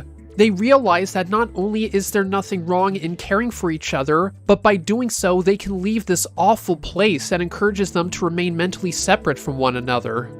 We're done protecting Catra. We're done with this whole place. But you're one of us, Scorpia. We won't stand in your way. Glimmer's insecurities do cause her to mess up in many areas, especially when she becomes queen. Going through with her plan to use the heart of Etheria in order to stop the brutal advancing of the Horde when it seems all hope is lost, she endangers the whole world, almost leading to the destruction of, well, fucking everything. On top of accidentally transporting Etheria out of the secret dimension and back to its original place where Horde Prime's army can find them. On top of also getting herself abducted into Horde Prime's ship right after she reunited Scorpia with her runestone, causing the first one's weapon to almost fire.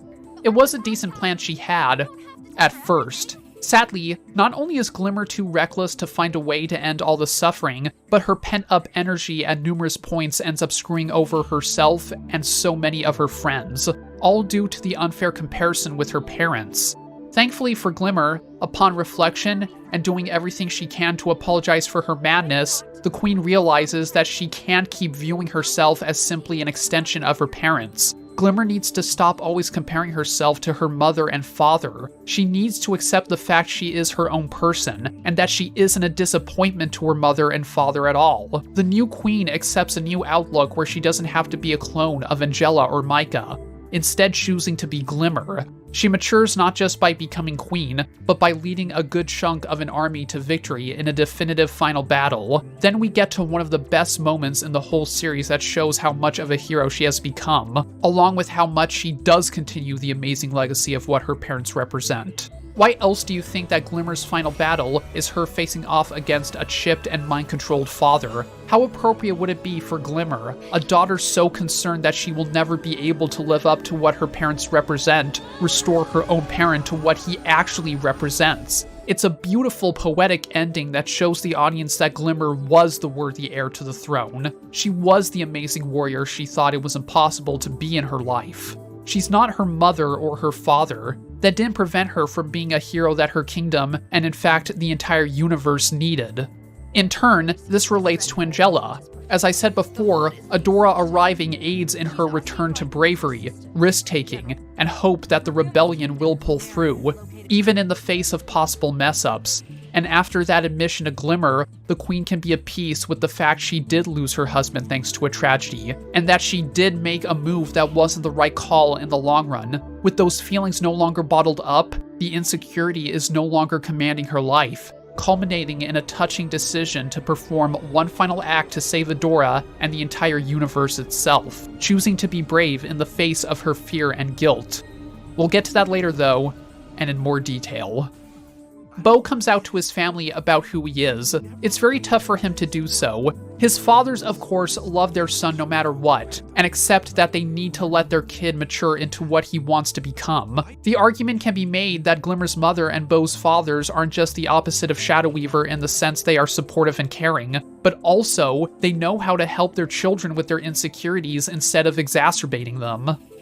The idea that many people in SheRa need to overcome these bad images of themselves is reinforced with how the Princess Alliance accepts Entrapta for who she is, even if she isn't fully aware of how people around her feel. Are you all mad at me? You're seriously just realizing that? Yeah, we're mad! Using negative reinforcement on a person who has major insecurities tends to go nowhere. So after calming down and listening to what she has to say, and taking that at heart, the other princesses accept Entrapta for who she is, and with this new friendship, she is allowed to become just as much a hero as everybody else, despite her potential to fall to the same problems Catra had as she was filled with all of her lies in the Horde. Perfuma realizes through the fact people are suffering and need somebody to help them that her powers and kingdom can be of use. She joins the fight and aids everybody dearly in taking down the Empire. Many can even read Perfuma's struggle to control more rough and menacing-looking vegetation in the middle of the desert as a representation of the planned princess trying to get in touch with a side of her that is needed during the conflict. In this mission, where she aids her friends in retrieving Mara's ship, at first she can't stand the negative energy in the desolate wastelands. It's filled with cacti and all sorts of yucky shit. But after learning that cacti have roots, something many consider to be the root of all life, Perfuma discovers that she can find peace with that other side. She can get in touch with the more rugged parts of her personality. Mermista doesn't just get back into the fight, she opens herself to the idea that she will be able to make new friends that will become the heroes her kingdom needs. While she is still hesitant from time to time and is fully aware things can go to shit quickly, the princess still finds a way to pull through, to the point where Mermista's optimistic outlook on life even aids her friends when her entire kingdom is taken over. What a way to show that you've come full circle right to the other end. I'm done moping in a bathtub. I'm ready to fight, to destroy the Horde and get my kingdom back. That's my girl! Frosta overcomes her own negative thoughts via allowing friendships to naturally grow and doesn't obsess with whether or not she's running out of time. She can still allow her life to be reopened without having to rush everything, which is how Glimmer relates to her in one of Season 2's best moments. I know how you feel. I didn't have any friends before Bo and Adora. You? Figured everyone would want to be your friend. She doesn't have to define herself by those years of isolation and... Oh, screw all of you. If you think that was bad, I can do even worse. Go to hell after it freezes over. This all goes hand in hand with Micah. He, on the other hand, can't get those years of being a father back. Sure, to some degree, it's going to be a challenge to reconnect with Glimmer since the last time he saw the kid, she was a toddler. That doesn't mean he's lost his caring attitude or spirit, though. Micah regains it, and uses the great father that was always within him to help as many as he can. The final episode shows that he can accept his new beginning, despite his reasonable worries. Seahawk knows he can be a short-sighted fool from time to time, and that no amount of boasting can change that. I am cool, right? I am. Yet through his interactions with people who remind him of the skills and potential he has, especially his relation to Scorpia, he discovers that what really matters is how much he means to his friends, and how much he can help them. Thanks to him sticking around, keeping his chin up, and finding out people do want his help, he's able to prove to himself that he can still be the courageous pirate he imagines himself to be, rescuing Adora and crew, still finding ways to help the rebellion as much as he can, and even being able to save the love of his life from Horde Prime. Huntara comes to understand there is nothing wrong with changing her outlook on the world, that acting tough all the time is actually a problem she needs to sort out. She respects not just Adora as a person, but whom she represents. Huntara looks to Adora as sort of a better version of what her life could have been like. This leads to her becoming more altruistic, and helps save not just Adora, but the entire rebellion in Seasons 3 and 4. Do you think it's a coincidence that the last episode we see Huntara play a major role in has her learning to admire, respect, and assist Perfuma, arguably the most polar opposite princess to her on a crucial mission into the desert? In the end, Huntara still remains, swole, and incorporates what she learned in the desert with the heroic call she needs to accept. As for Spinnerella and Natasa, well... Don't you get it, Spinny? I'm never letting you go! Because, Spinny, you're my weakness. If you don't love these two people, leave my house right now and never come back. I mean, come on, she made this book? Like, what? Does she keep that in her satchel or her nets whenever she needs a reminder that she can't live without her partner? Now, you may have noticed at this point that I skipped one character when it comes to how to deal with insecurity. There's a good reason, you see. Shadow Weaver doesn't deal with it. While many heroes learn to deal with their outlooks on who they are and learn to evolve, and numerous villains become better people, Shadow Weaver is one of the very few who refuses to help herself. After she is taken over in a coup and manipulates Catra in order to escape, she does have the chance to go somewhere else and start anew. Instead, she seeks out Adora in Brightmoon in the hopes of getting revenge on Hordak and Catra, telling the rebellion everything, and hoping to start a plan to prevent the opening of the portal. She gets Adora to restore her to full health with the sword, then slowly she starts to see Glimmer as a new potential source. Glimmer turns to Shadow Weaver when things get serious and Adora is captured and the portal plans are about to come to fruition. Shadow Weaver is obviously enthralled to accept Glimmer's plea. However, her interactions with Catra later on reveal one of the main motives to stop the Horde. I came back to stop Hordak. I will make sure he's destroyed. Don't make me destroy you too. She isn't thinking about the potential for redemption, but rather accomplishing a goal that started her downfall to begin with, hurting and getting revenge on those who questioned and doubted her. After Season 2's conclusion, Shadow Weaver attempts to manipulate and brainwash Glimmer in the same way she did to her past daughters, proving that she hasn't learned anything. She continues to prey on those who seriously doubt themselves to her advantage. As time goes on and Glimmer moves past the need for Shadow Weaver, the next plans come underway. Shadow Weaver reveals in the final season her new goal is to extract the magic Etheria contains and to hopefully keep it for herself. Then when Adora and Catra return from space, she tries to convince her daughters to stay apart. Despite the first signs that another wedge will come between Catra and Adora, Shadow Weaver is unable to split them apart again. Still, the sorceress is able to get some of the magic, but at this point, it just doesn't matter anymore. Years upon years of destroying herself with this toxic attachment, installing bad energy in people, and trying to deal so much damage to almost everybody she sees makes it clear she never addressed her insecurities in a way that could have helped her. So what happens to Shadow Weaver when she gets all the powers and tries to do a ham-fisted sacrifice to get pity points from her abused daughters, when it's clear she has nowhere left to go?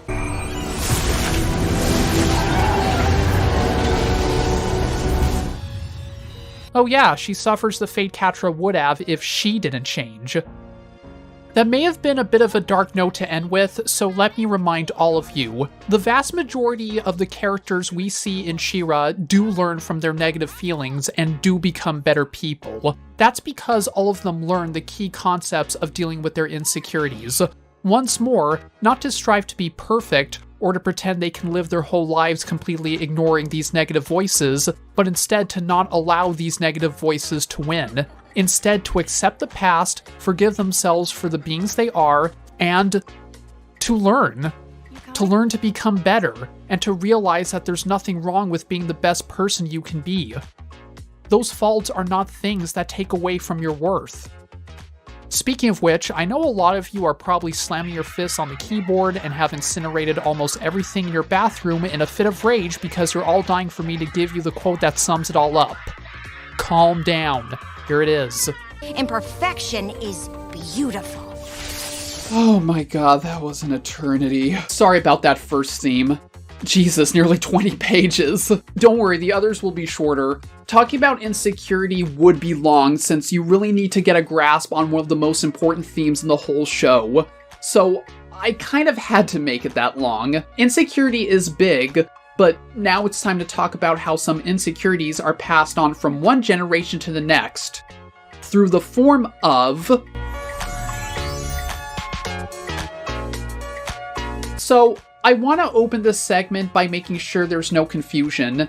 This isn't talking about Lenore E. Walker's social theory about the cycle of abuse. That's about how abusive relationships stay in stasis of repeating toxicity until the victim leaves or someone intervenes. No, what I am instead aiming to talk about here is called the cycle of violence.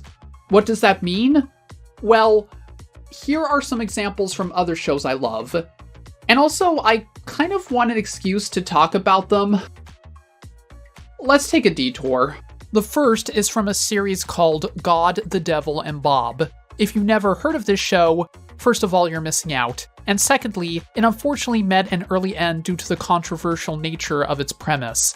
In it, God is considering restarting all life on Earth, but he's not too sure if he wants to make that decision. Through a deal with the devil, who here is portrayed as God's sleazy friend, it's decided that the Lord Almighty himself will pick one person to drop in on. This person happens to be Bob Ullman, a blue-collar worker and father of two working at an automat in Detroit. Due to his interactions with this seemingly ordinary man, God decides that starting over isn't a good idea. God still sticks around with Bob from time to time, as does the devil. While the show may seem at first to be a simple devil versus angel on the shoulder adventure through the form of a King of the Hill-esque sitcom, it's actually way more intricate than it seems upon first glance, usually by the fact it approaches many scenarios and topics surrounding our view on society and how humans work with way more nuance than one would expect. So that's all fine and good, but why the hell...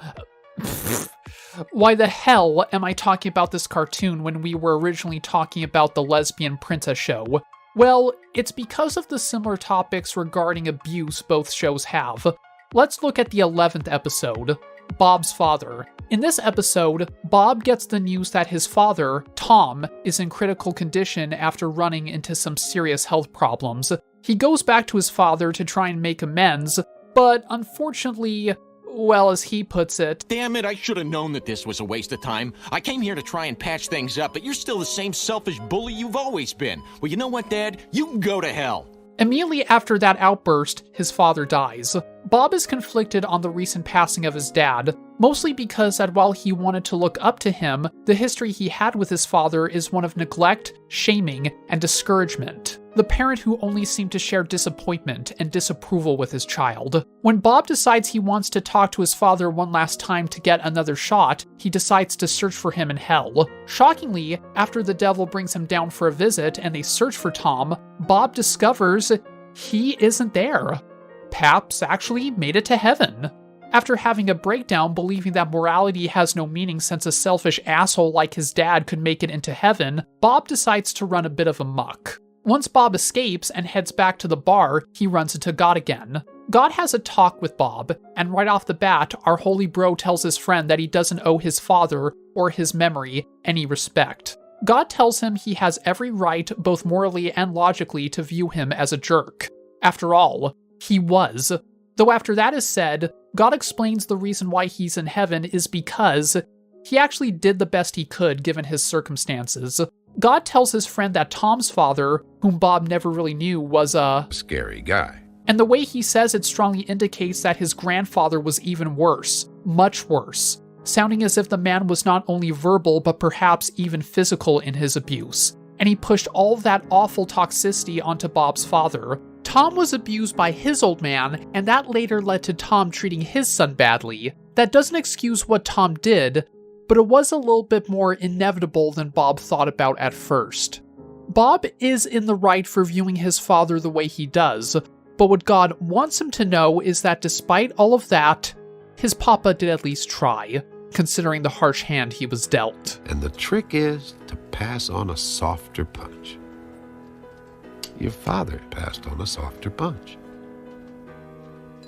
That brings me to another adult show I wanted to throw in that many of you probably have heard about. Moral Oral. This show, in my opinion, was one of Adult Swim's best and severely underrated. Shitty things the network did to the show caused it to go from a planned 5 seasons to 3.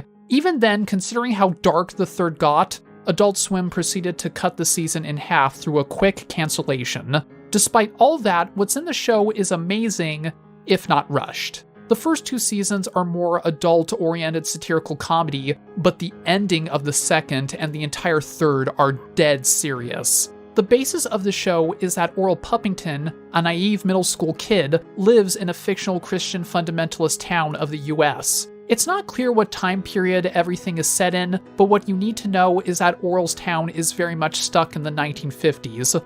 Oral misinterprets the advice of his elders. And I'm not going to throw away your breakfast again. It's a waste, and the good Lord hates waste. You don't have to drink urine. Yeah, but I wouldn't want to waste it. That's a sin. Causes trouble. I'm drinking this new health drink. It really gives me a lot of energy. I see. And has to learn something. Yep. I've been around the block a few times. I know that taste. It's usually kind of messed up. A lot of the show deals with how religion is co-opted and corrupted by governments and other sources of power harnessing its philosophy to control the lives of people. Though there's also plenty of brilliant commentary regarding other subjects. One of them I want to bring up is that generational pattern I talked about with God, the Devil, and Bob. Here, it's revealed that Clay, Oral's father, discovered something messed up about his family when he was a kid. That caused him to pull a cruel prank in an act of immature and stubborn pettiness. Things got out of hand, and this resulted in the death of his mother. In turn, her death led to Clay's father blaming his son for everything, looking down on him, and telling his son he's not worthy of anything, not even worthy of scorn or punishment. This caused Clay to turn into an insecure, petulant, deranged, bitter, self-hating wreck who pushes on his abuse to the rest of his family, mostly with Oral. Thus, a lot of the show is about how Oral will not only reject and discover the truth about this horrible advice and brainwashing he is subject to, but also whether or not Oral will pass on this abuse into his own future and children as Clay did. And that through your weaknesses you built up a poison that poisoned others around you that you love. I think it's clear now what I mean when I say cycle of violence. As the theory goes, those who are abused can become more likely to evolve into abusers themselves. Monstrous parents will raise children who will later grow up with those same destructive tendencies, leading to those children growing up, starting their own family, and then continuing on this abuse themselves. Then it gets passed on to the next generation, and this horrific cycle keeps on turning. The father abuses the son becomes the father abuses the next son abuses the next son. Picture this long line of fathers and sons stretching from Adam all the way down to Andy. And they're all passing down this punch. It's a huge problem that has been plaguing humanity not just due to the fact that abusers exist, but also thanks to toxic elements of our society that encourage people, parents, children, etc. to adopt these mentalities and view them as something normal. One of them being that children should not only get this abuse and see it as something normal, but also inevitable. To take a page from Tim the Fanboy Philosopher's video essay on moral oral, it's this belief many abusive parents adopt when dealing damage to their own sons and daughters, thinking that if they had it bad when they were a kid, why shouldn't their own children accept it? You went through stuff that was bad yourself, so what's the big deal? Why did you treat me the way you did? Why was I never good enough for you? Really, I want to know. Because you remind me of myself. You always have. Nothing was ever easy for me either. I had to earn my power, fight for it. Why should it be any different for you? Then of course there's the other toxic mentalities that swirl in our cultures that encourage abuse. The ingrained mentalities that there are those who are naturally destined to rule over others, which encourages intimidation and violence against those perceived as lesser in order to keep a strict hierarchical society intact, brushing off bullying as no big deal, and that the fault is of the victims for not being tough enough. Sometimes flat out blaming the victims, stating that if they had fallen in line and did what was demanded of them, then everything would have been fine. With these beliefs present in our societies, and how many are tragically quick to normalize them, abusers are often not just representations of the worst of the human psyche, but also the worst of the societies that mold these horrible psyches. Ever seen some of those beyond idiotic boomer memes about how we need to hit our own children more so that they'll quote-unquote grow up right? Or that we need teachers to start slapping students with rulers and figure, gee, that sounds abusive. Glad we don't do that anymore. Well, you would be right. To think that behavior that's clearly harmful was once considered normal in America. I don't think you have to listen to The Wall to know this is a fundamentally awful thing. Needless to say, I'm glad we've moved on from shit like this. What? Oh, great. In SheRa, we can see where the cycle of violence begins through our baddie. All creatures, no matter how small, have a place in service of Horde Prime. It's important to note that Horde Prime isn't just a larger-than-life villain of the show in a literal sense. His entire cult is the ultimate thematic representation of everything wrong Adora and the Alliance need to fight against. It's an incredibly malicious system obsessed with the worst kind of perfection, obedience, and stripping away any possible individuality in order to appease a ruler who views his apostles as extensions of his own ego, and his own ego only. That's why the idea of Prime's entire army simply being composed of clones of himself fits in with everything. It's also how a viewer can see the bath Prime sends clones to be reborn in as a metaphorical cleansing of consciousness and individual thought. Things not allowed in his hierarchy. It's why, despite only being a full-fledged villain for just the last season, he's such a great antagonist. It's not just the fact he looks like a villain from an edgelord sci-fi comic series yet is written surprisingly well, or that his voice actor is clearly having the time of his life in many scenes. Ah, here she is, your beacon of hope, Adora. Or that I have a feeling this guy's macho bravado cyber future 80s rock build is probably going to have him become the next mock for a whole generation. No, it's because he's far more than a plot device for our heroes to overcome. Prime is just about the most fitting and ideal representation you can have in the show about fighting against abuse. He manipulates others. You have pity for her. You will speak to her and learn what you can. She must have some knowledge of this mysterious ship. Turns friends against each other. Everything is already okay. We are with Prime now. There is no need for you to suffer, Adora. And has dedicated a good chunk of his near-eternal existence into finding ways to exploit the weaknesses of just about everybody he comes across.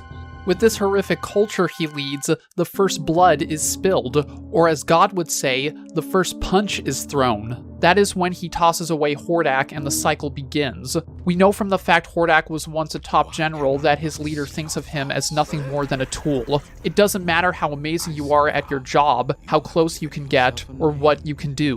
One imperfection, one small thing that doesn't completely fit in his view of an ideal world, and it's not only grounds for you to be fired, but for you to be killed.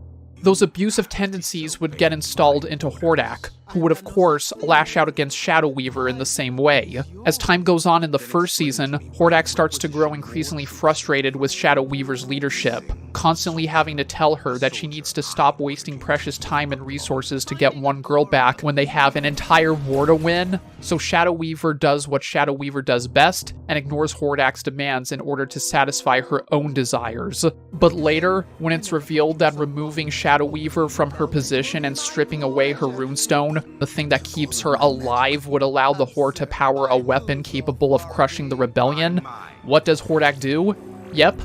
Doesn't tell her, has no regards for her thoughts, and disposes her like a tool that has no more use, allowing her power to be stripped away and throwing what little remains in a cell. Sound familiar? Then, she is to be exiled to an inhospitable nightmare of an island to spend the rest of her life. You have 2 days to extract whatever information you can from your prisoner. Then you will banish her to Beast Island. The cycle of violence has continued, and it has now passed from Hordak to Shadow Weaver.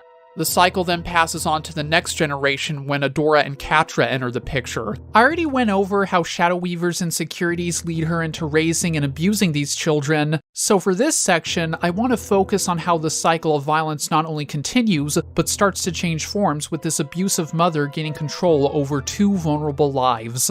See, when I mentioned earlier how Shadow Weaver tries to appear comforting to Adora when she is really brainwashing her into becoming a weapon, that is when the new form of abuse enters the frame. Now, it's not just about being directly abusive and tossing away individuals if they step too much out of line through fear and intimidation, it's also about being a conniving asshole. The more Shadow Weaver lies to Adora, the more Adora evolves into a blind vessel who will do any awful thing an imperialist warmongering society would ask of her, like the invasion she was supposed to be a part of in the beginning of the show. Through this, Adora actually leaves herself open to becoming a destructive person around others when she doesn't even know it. she can't know it, because as far as she's concerned, she's not passing on anything that could remotely sound bad. But there's been a mistake. Thamor is supposed to be a heavily fortified rebel fortress, not a civilian town. Meanwhile, Catra's more direct and physical abuse at the hands of the sorceress allows the cat to see through her mother's bullshit more easily.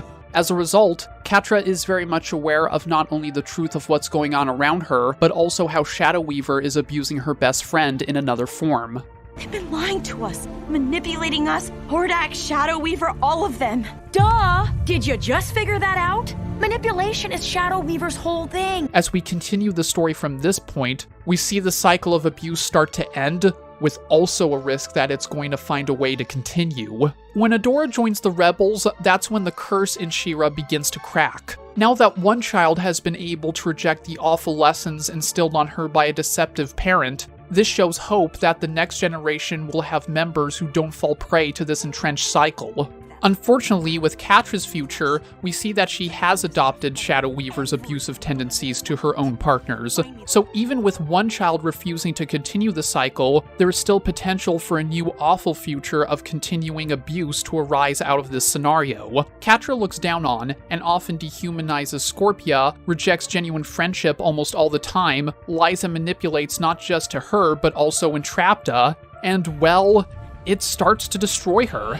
All in hopes that she will, like her mother, end up with pawns that serve only the needs of her own ego. Thus, Catra also adopts both covert and overt methods of abuse. When manipulating the people around her doesn't work, Catra will resort to verbal and even physical intimidation. The most glaring example is seen when Entrapta refuses to turn on the portal by the end of Season 2, knowing that doing so could destroy everything in existence. Catra then electrocutes Entrapta and demands Scorpia to send her to Beast Island. And if she doesn't, well, Scorpia's gonna suffer the same fate at her hands. Speaking of which, there's also the element of Scorpia desperately trying to cheer up Catra as her mental state starts to deteriorate. As Season 3 begins, Catra starts to become way more verbally abusive towards this adorable cinnamon roll. This leads Scorpia to her defection from the Horde, as her conflict ends with her discovering that she shouldn't be in such a toxic place that subjects her to this cycle. Scorpia leaving is even a bigger turning point in this theme than you may think. It's one of the first instances letting us know our main hero isn't the only one capable of breaking free of this damaging curse. More evil people than we initially thought are capable of hopping over to the good guys and learning from them as well. Soon after Scorpia breaks free of the cycle, we also see that Entrapta never let this violence get a hold of her either. It's mostly due to the fact that she actually didn't know what was going on and was too soaked in her own craft to really allow toxic mentalities like this to fester. With that being said, considering how she was still a part of this new generation and considering how she suffered many forms of abuse from Catra, I would say Entrapta breaking free of this toxic relationship is also a big part of how SheRa wants us to know the chain can be broken. Christ, she even forgives Catra when she decides to get better, showing how much she never lost the same type of accepting personality she shared with Hordak. I forgive you. All of this brings us to Catra herself. While she is late to the party, the ending of Catra's story in this cycle of abuse is her realizing that it needs to stop. Trauma is no excuse for abuse. Even if Catra is a victim herself, she needs to realize that is exactly why she needs to break this chain, needing to be old and smart enough to know better. It takes her a while to realize it, but the show lets us know that the onus is on her to change and stop this cycle. Maybe they're not the problem? It's you. You drive them away, Wildcat. Eventually, she becomes the last possibility for everything to repeat again in the story, which she decides not to be for the future. More importantly, she doesn't change by simply stopping her abusive tendencies. Instead, Catra actively pursues a life dedicated to helping others instead of destroying the lives of so many. This is where I see a lot of complaints against the show pop up, mainly centered around the argument that Catra redeeming herself and being accepted by others in the end is toxic, which I can sort of understand maybe in some areas, I guess. Many like to point out all the bad things Catra did beforehand, and it's like, Congratulations, you have taken your first step into understanding how redemption works as a basic narrative concept. On a completely unrelated note, here's some irrelevant photos of Zuko being an enormous dick to his future friends as he works for an imperialist nation destroying the world. To me, this really screams a new version of the tired Beauty and the Beast is about Stockholm Syndrome argument, which it isn't. Just, go see Lindsay Ellis's video on that if you haven't yet. See, while it may seem like a sensible argument at first, I think it falls apart when you actually see the show from beginning to end and take into account what happens. The key message, both on a textual and subtextual level, is for the asshole to change. Please, Catra, do one good thing in your life. And until they change, nobody owes them anything. SheRa is actually very profound in its anti-abuse narrative.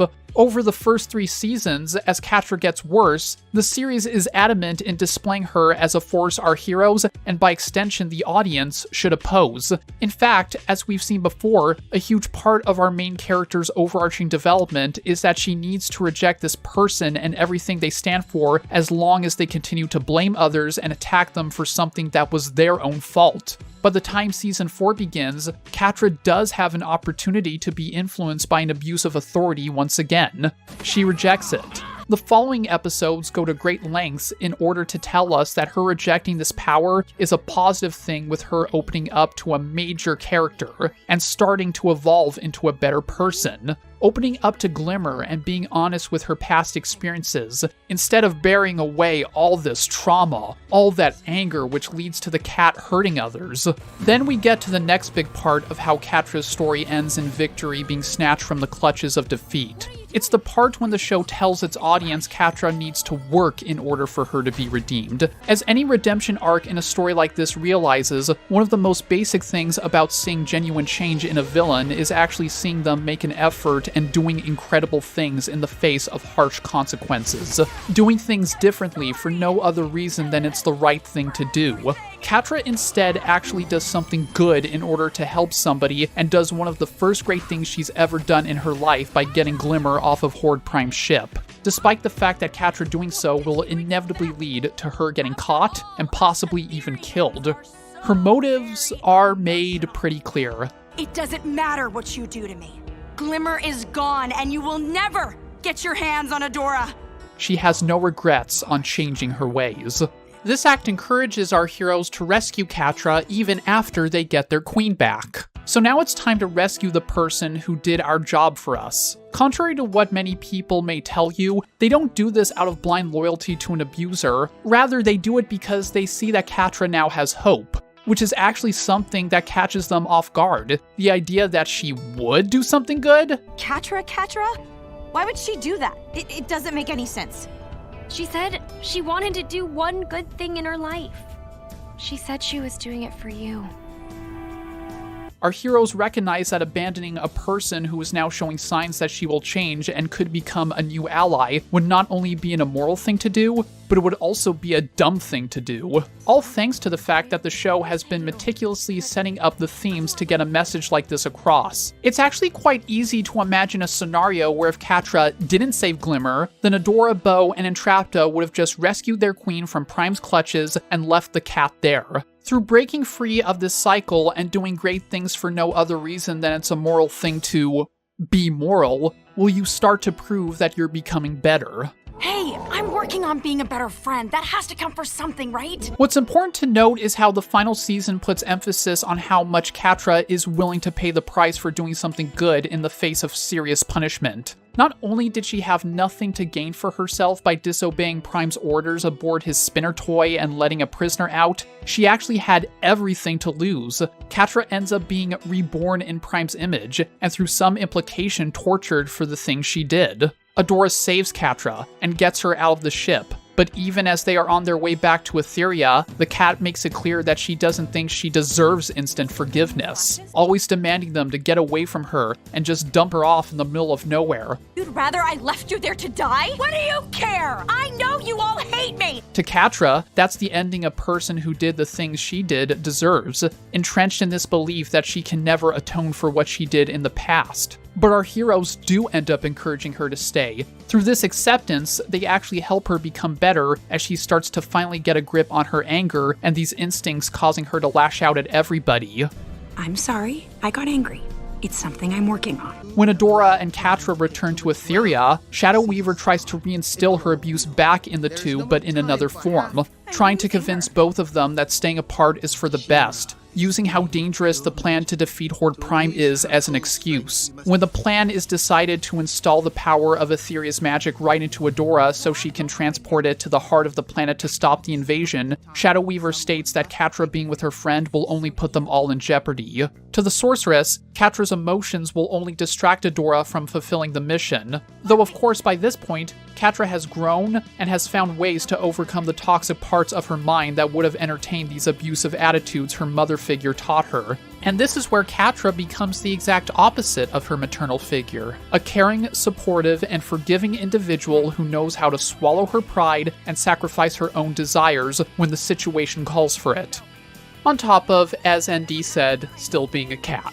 Thus, when Catra makes the decision to go and help Adora when the time comes for SheRa to use the heart to stop Horde Prime, that is when the cycle of violence is finally broken. The last nail in the coffin showing that everybody in the latest generation has overcome those abusive tendencies, has learned to become a better person, and they're all now free to enter a future where they won't inflict damage. No more will the parents be passing on horrible things to their children. The chain is broken. As a bonus, even Hordak denies this cycle, showing that even earlier victims of the cycle still have hope, if they are open to having their minds be changed. Hordak didn't start off open to the idea of listening to any philosophies outside of what his father told him, though thanks to opening up to Entrapta, and also deciding to suck in his ego, he comes to learn that he's not destined on the path he originally thought. So Hordak helps further cement the breaking of this chain by remembering all the comfort, appreciation, and help Entrapta gave him, turning it against all the torture Prime inflicted upon him, declaring that he has moved on from all that baloney and is ready to make sure Prime can't hurt anybody else. I am Hordak, and I defy your will. Of course, SheRa also tackles the subject of abuse by exploring how its main mother-to-daughter relationships differ. Look at how the abuse of Shadow Weaver is contrasted with the loving nature of Queen Angela. Angela's character also teaches the audience a vital message when it comes to SheRa's anti-abuse narrative. The Queen knows that how you treat your child is just as important as what you think of them. Angela is strict when looking after Glimmer, and she has plenty of reasons to be. Still, Angela always makes sure to remind her daughter that she is allowed to grow into her own person. You don't think the rebellion is done? With my daughter leading it? Not a chance. Angela doesn't have any intention of molding her daughter into somebody that only benefits her, nor does she act upon any intention. Even if Angela gets concerned over Glimmer's safety and grounds her when she gets too unruly, she still makes sure to give her daughter the responsibilities, allowing her a good amount of freedom in her life. Allowing the princess to lead missions in order to aid allies of the rebellion, fighting with her daughter on the battlefield as they command squads, and allowing Glimmer to hang out with whomever she wants as long as they're clearly not, absolute monsters. Through this, we can see that Angela is a great parent and the antithesis of everything Shadow Weaver is. Angela's not perfect, but there's never a moment where you aren't convinced she wants Glimmer to be safe and grow up in a way that allows her independence and happiness. Always carrying Glimmer to the runestone to recharge her powers when she's ill, making sure to talk to her daughter whenever something seems wrong, and preparing for when Sparkles will take the crown. Remember that scene where Angela decides to give herself up to save Glimmer instead of leading the whole rebellion? Yeah.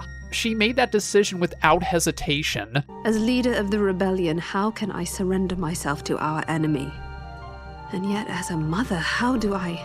I'm going to accept Hordak's terms. Glimmer is all I have. Angela doesn't just say she loves her daughter, she makes sure to follow up on that love in her own actual actions. Going back to God, the devil, and Bob, when God told Bob that his father's actions may have been bad, but what was in his heart was different, Bob responds with, "Don't give me that crap. I don't care what was in his heart. He never shared it with me." Well, Angela, she, on the other hand, did share what was in her heart with Glimmer. Every last bit of it. One big part of SheRa when it comes to the topic of abuse is not just the idea that toxic elements will be passed on to the next of kin, but also the idea that moral and helpful values can be passed on too. This ultimately leads to another poetic contrast, that being how one maternal sacrifice compares to the other, Angela's versus Shadow Weaver's. BTW, for the record, when it comes to fashion, the queen wins. Hands down. In the final minutes of Season 2, Adora follows Raz's advice and searches for the sword in the middle of the portal in order to stop the destruction of the whole universe. Problem being that whoever pulls the sword out of the machinery will also be cutting off their access back to the normal world forever, staying trapped for all eternity in this reality, with some indication that doing so can also kill them. Angela helps Adora get there, and when the queen realizes what must be done, she has not really an epiphany, but more of a moment of clarity. Believing she now has the chance to do the one big thing she hasn't done in years, the one thing that her daughter would do, and the one thing that Adora, the woman who inspired her to fight again, would also do, Angela decides she will take the sword out. She ends up sacrificing herself, not just so that Adora can live, but so that she can be the best mother one can possibly be for her daughter. And with that, she thanks Adora for everything. And then I met you. You inspired us. You inspired me. Shadow Weaver may have been your mother, girl, but she wasn't your mommy. Flies up, and before sacrificing herself, tells our hero what to do. Take care of each other. Shadow Weaver, on the other hand, gets a sacrifice that, while seeming noble on the surface, is actually a perfect representation of her selfishness and greed. When she can finally tap into the endless voids of power she has always wanted, she decides to use it to help Adora and Catra on their way to the heart of the planet. There's this giant monster near the room built to contain the magic, which the two daughters cannot defeat. So Shadow Weaver shows up and pulls a casting spell that would make a WoW player on the other end go mad. As she tells her daughters to proceed to their destination, she tells them, "You're welcome," and detonates herself, which also destroys the monster. While seeming selfless at first, the thing with this sacrifice is that it's actually another case of a manipulative monster fooling both of her children into believing she did good for them. After almost 2 decades of abusing Adora and Catra, she decides to do one good act for them, but even with her final words, all she can do is try and convince them that she saved them in the end. Though really, it's far too late for her to mean anything positive in their lives, which is why her final words still indicate her underlying ego, thinking that they really want to say thank you when all they can do is see their abusive figure destroy herself with the only thing she wanted in life. They still end up denying her advice in the end and find strength in their unity, meaning that all she taught them didn't do anything to help them. You ruin people! You ruin any chance they could ever be happy!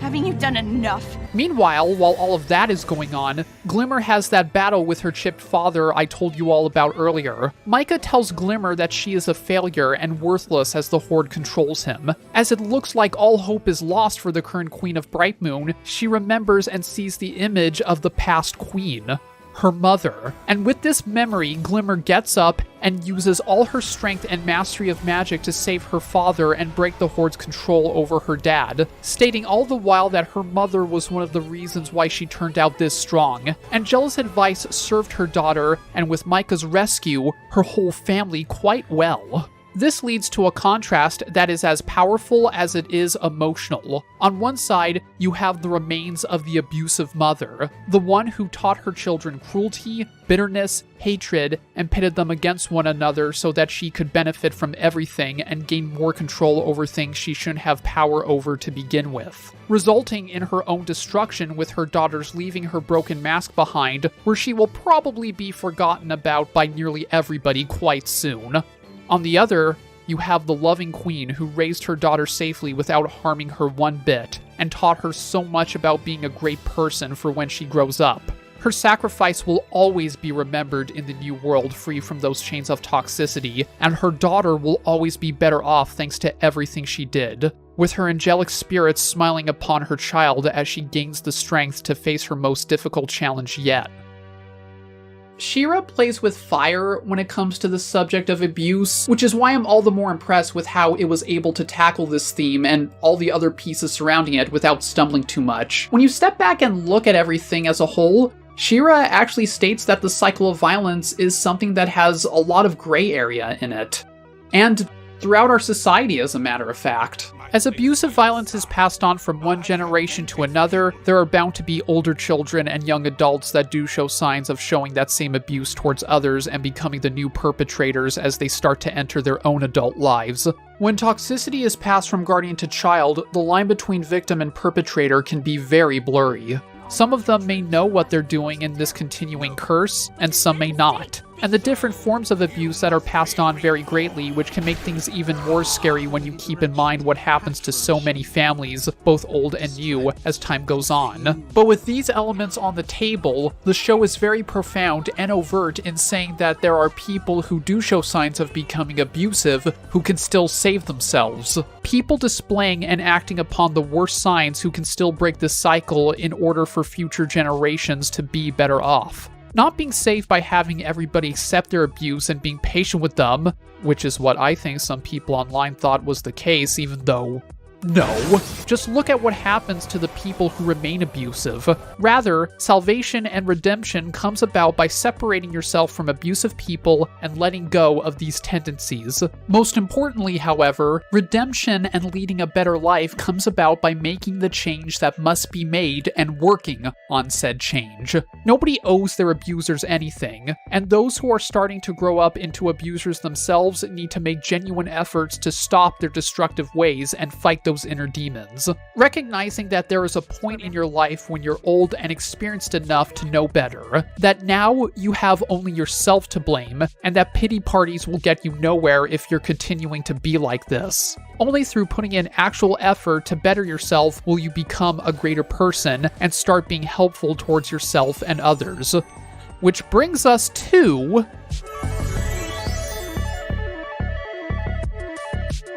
when we think about heroes, what is the usual idea we get in our heads on what their personality is at the core? What is it that many audiences take away from what they've learned and how they've grown by the time their journey is over? What makes a hero, at least by the standards we've been raised on?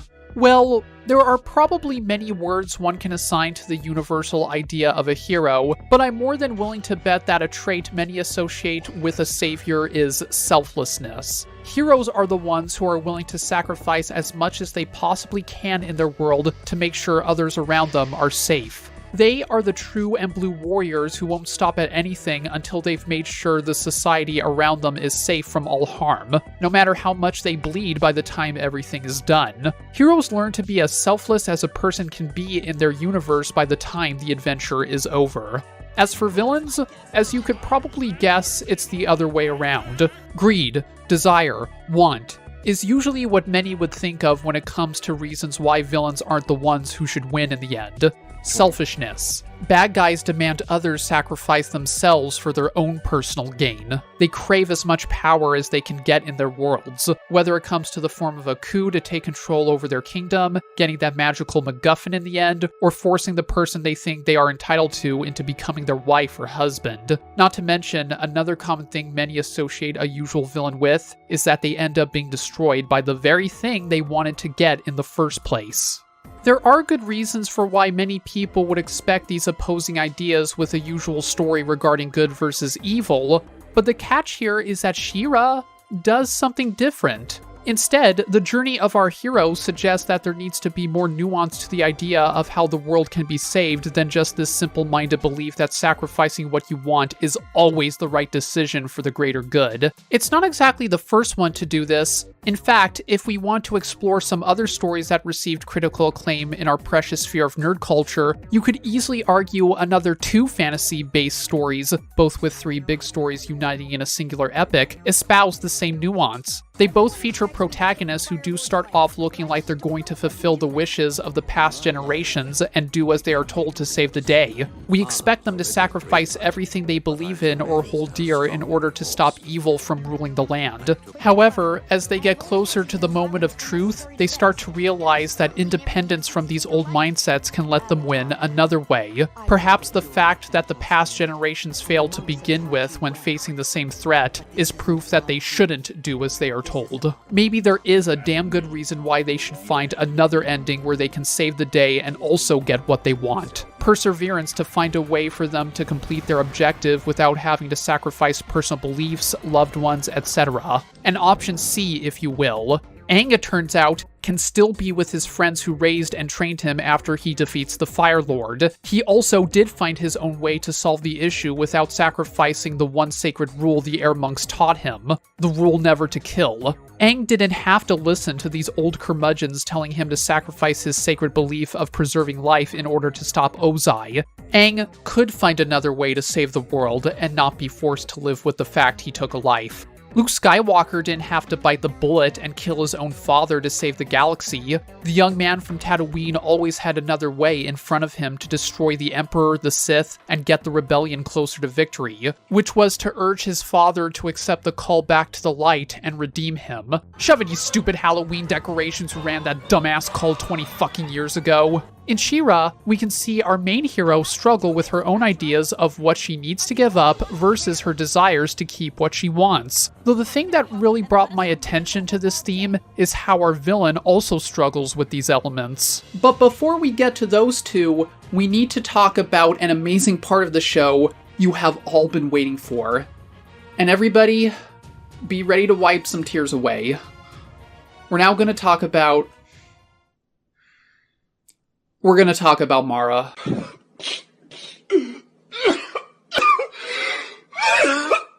When I finished the show, I dubbed seasons 2 and 3 as the Mara Saga. Mara's journey is a big centerpiece to the adventure for both the Rebellion and the Horde, figuring out what exactly happened when she took Etheria and its moons out of the greater galaxy, why she hid the whole planet from the rest of the universe, and whether or not the remains of her ship found in the Crimson Ways can be of any help to the good guys or the bad guys, on top of also discovering what exactly it is she's talking about when Adora and company discover her recordings. Then in season 3, we get her whole story.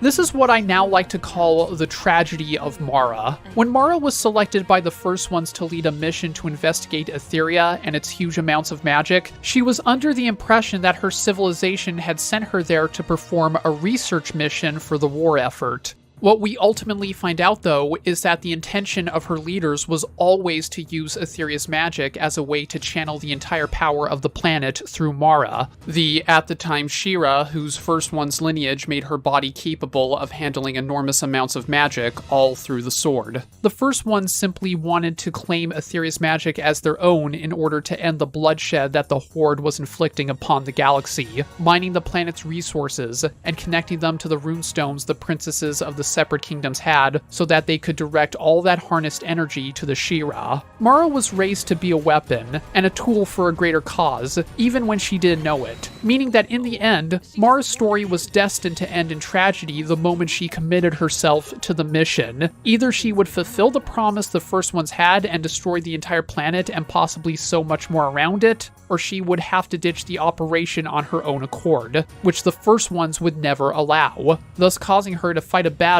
that would be impossible for her to win. Another crucial element of Mara's tragedy is that she was too much of a human being for the likes of the first ones. While she did pay attention and care for the operation at first, she also had her own views on the planet that didn't fit in line with the Order. This is where her relationships to Roz and Lighthope come in. Roz originally stumbled onto Mara and Lighthope's base by coincidence because she needed some sugar to bake a pie. Annoying all of them at first glance, Mara decided that she would not only help Raz make that pie, but that that she would also get to know the Etheria native better, even giving Light Hope puppy dog eyes to allow her to spend some time with this old woman living in the woods. As we see when Raz tells her to treat animals like beings who should be handled gently, this wise sage helped teach Mara that there is value and beauty in the world she inhabits that deserves to be cared for. Mara looked at Etheria as practically a new home thanks to this, and as a result, she began to drift away from her intended mission, making friends and becoming more of a caring person to herself and everybody around her. As we saw in the Insecurity section, Roz taught Mara that she had a special bond with Etheria that was unique to her. Even if Mara didn't have the sword, she still had the respect and admiration of the entire inner spirit of the planet. Doing so gave this hero more of an identity, which made her question what she and her team might do to the planet in the end,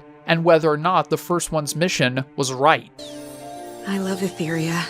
Mara even used this mentality to break Light Hope's robotic view on everything. Light Hope herself is a tragic figure. She was simply made as a program that would carry out the Heart of Etheria project and would do everything in her power to make sure this dangerous weapon comes to fruition. However, as we see with Light Hope's willingness to let Mara visit Raz to begin with, and how she learned to appreciate gifts her student gives to her, that she is a humane entity underneath all the holograms. This causes Light Hope to evolve into her own person herself, and even risk abandoning the cause the First Ones programmed her to do right from the beginning.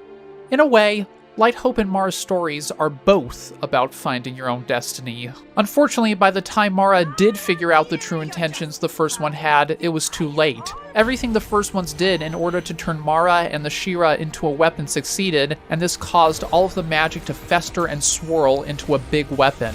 Mara tried to start a rebellion in order to make sure the First Ones wouldn't get to the end goal, but it also failed. Maximum suckage also came into play when it turned out the First Ones did indeed underestimate how powerful the weapon would be, and that it would end up causing so much damage to the galaxy even after the annihilation of the Horde Empire. With the weapon readied, and as she saw no other option, Mara went through with a last-ditch emergency effort. She took control of the ship and harnessed the magic to hide Etheria into a secret dimension, Despondos, so that the First Ones wouldn't go looking for the planet again. Also, to make sure that the Horde Empire wouldn't find a new place to conquer. This emergency plan worked, but for Mara, her journey ended immediately after when the ship couldn't take the stress of such a job while it was still in flight.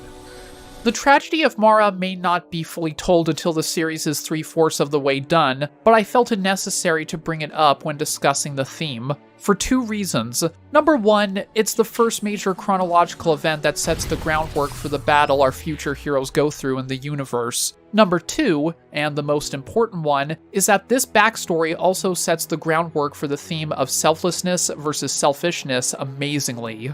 Mara's story incorporates many ideas in an eloquent and mature way. The concepts of how one can form an identity in relation to their own perceived self-worth, their job, and their friends, or how absolutely awesome this transformation sequence is. But ultimately, the main thing I took away from Mara's story is the examination of altruistic ideals and how they can mix and intertwine with individualist ideals. Obviously, we can see that Mara did do the right thing in the end and was extremely selfless in her decision to sacrifice her own life to keep everybody safe. Though according to the society and culture she was a part of, doing so was actually the greedy thing. To the First Ones, she was abandoning her entire mission that would end the war simply because she wanted to make sure a planet she loved was safe. Mara knew the potential collateral damage was too much of a risk. Light Hope tells Mara she was supposed to bring balance by using herself as a weapon to destroy the Horde.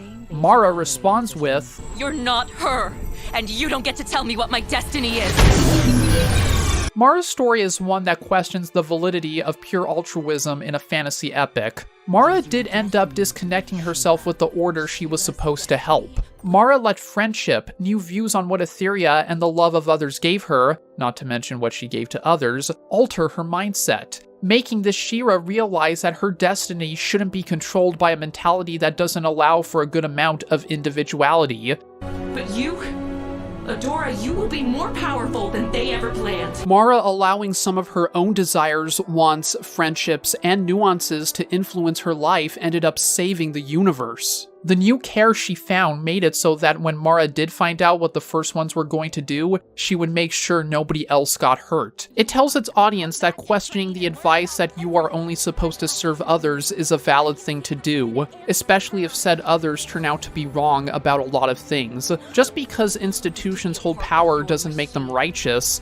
The backstory also dearly aids the theme by showing how Mara's destiny that was chosen for her was asinine. It wouldn't just result in her death, but the loss of so many other lives across the galaxy, which defeated the whole purpose of stopping the evil conquering warlords to begin with. It's a story about the hubris and ego of an outdated order not taking into account whether or not they could be wrong, that perhaps the means won't lead to a justified end. Mara ends up realizing that what she wants is actually the right thing to act upon, leading to her sacrifice. Not just to save all these souls, but to also make sure the next generation that came after her wouldn't suffer the same fate. That people like Adora, Bo, Glimmer, Catra could all find another way to end the war that wouldn't result in their destruction. Selfishness and selflessness are kind of reversed in many areas when talking about the complicated story Mara had with herself, the society surrounding everything, and her friends. They say we're the heroes, but I don't know if it's right. This is where we need to go back to Adora. Looking back on how she was raised and adopted a belief that everything bad that happens to those around her is always due to her own failings, it all ends up tying back into this theme. Adora is way too selfless. Why do you always have to sacrifice everything for everyone else? Even when she is done with Catra's blame game, Adora still struggles with accepting the idea she does deserve a happy ending by the time it's all done. Over the course of the series, Adora does gradually learn to accept new friendships, to stop blaming herself for everything, and to understand there's only so much in her control. But she still has this destructive belief she needs to sacrifice everything she can. The same belief Mara rejected.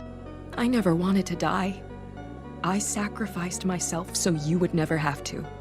Why are you doing this, Adora? Then in Season 3, this theme starts to be pushed even further. In these 13 episodes, the Rebellion's fight becomes near hopeless with the Horde taking control of the entire ocean. Meanwhile, Adora, Bo, Glimmer, and the others they bring along are still investigating what happened with Mara. Eventually, the whole Rebellion discovers that it is possible to harness the inner magic of the planet and use it to turn the tide. Adora, Bo, and even many of the princesses are against it, but Glimmer thinks it should be done despite how dangerous it can prove to be. Other stuff happens, and eventually Adora discovers everything there is to know about Mara and her story. The fact SheRa is a weapon, the purpose of the sword, and how uniting all the princesses with their runestones will harness the energy and force SheRa to fire the weapon without her able to control anything.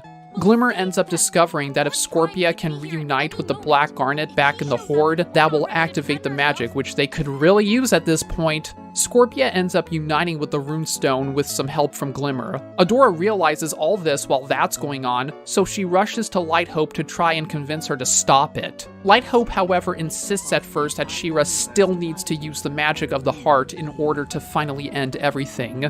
Meaning our hero, of course, needs to make the tough call.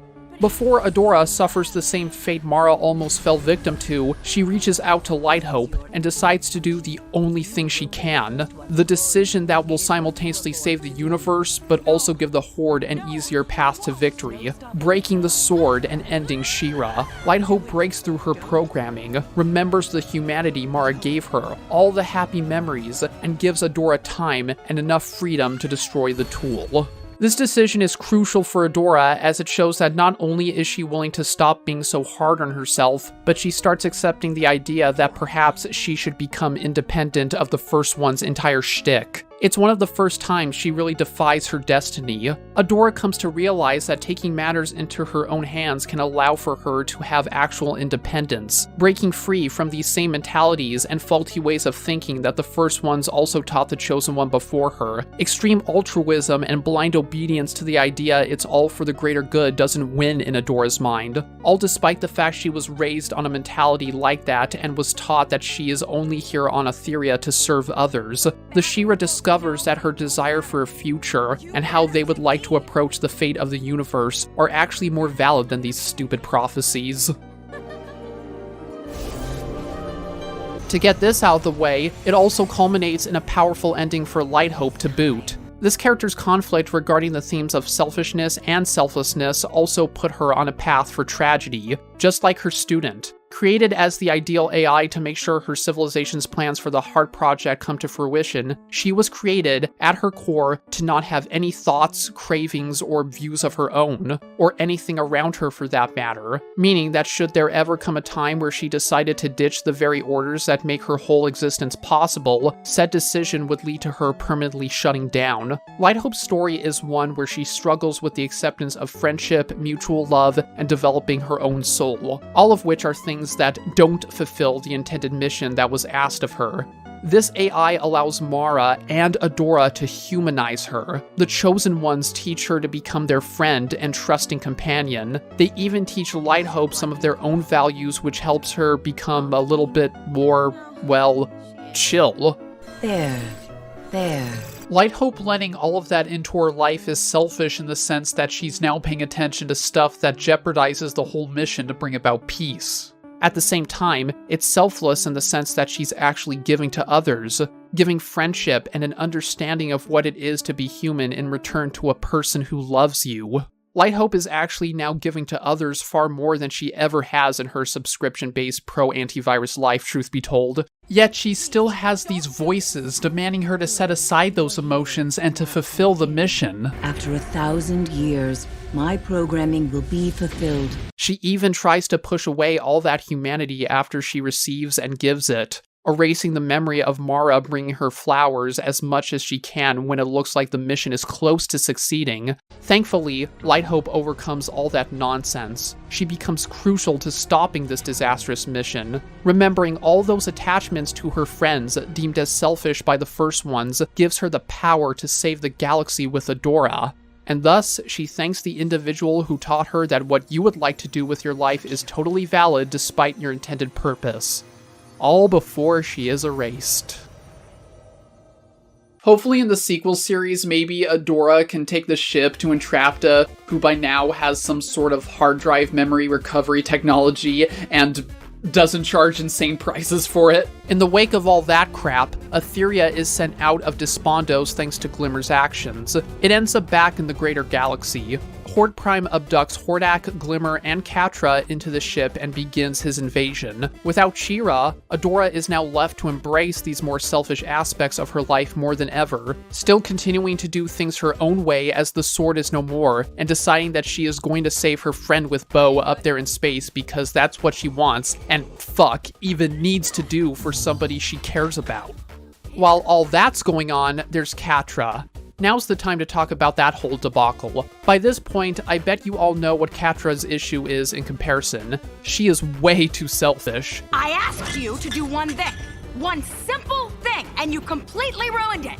But of course you ruined it. Growing up being taught all these horrendous qualities by her self-serving mother, Catra's initial goals are to get as much as she wants as possible, higher ranks within the Horde, and more control over not just her own life, but the lives of others. In doing so, she not only hurts others, but even herself. Scorpia, Entrapta, the entirety of the rebellion, you name it. One key element of her journey down this dark rabbit hole of greed is seen when she's the only one to flip the switch and form the portal. In doing so, the portal doesn't just start destroying the universe, but it creates nightmarish reflections. A dark version of a Catra appears as Adora gets closer to finding out where the source is and how to remove the sword so it will end. Catra in this world not just blames Adora for why everything turned out this way, but she even makes her obsession with making her life miserable to satisfy her own destructive cravings very clear. I won't let you win.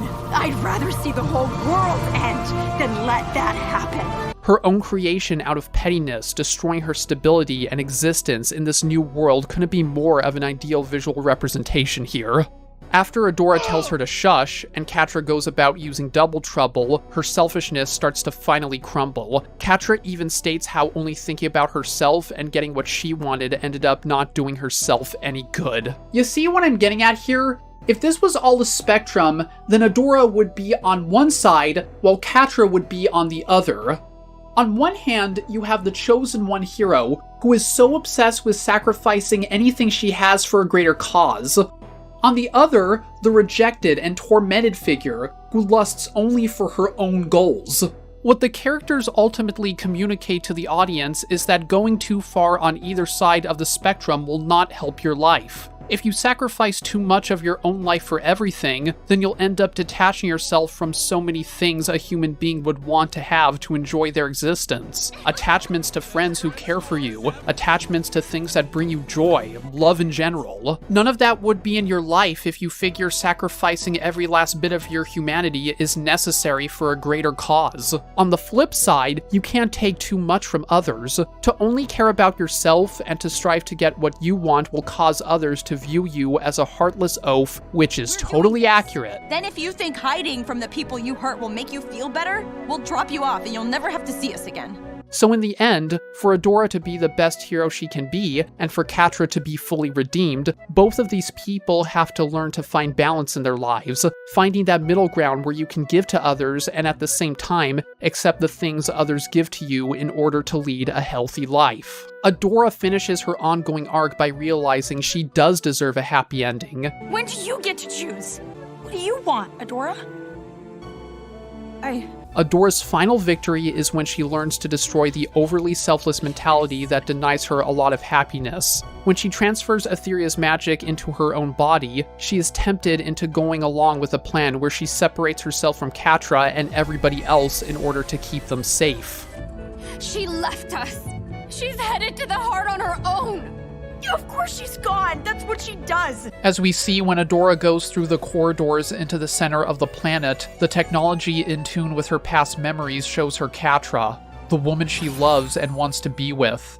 In response, Prime shows up as a hologram and tells Adora something he knows will hurt her. A beautiful wish, but there will be no future.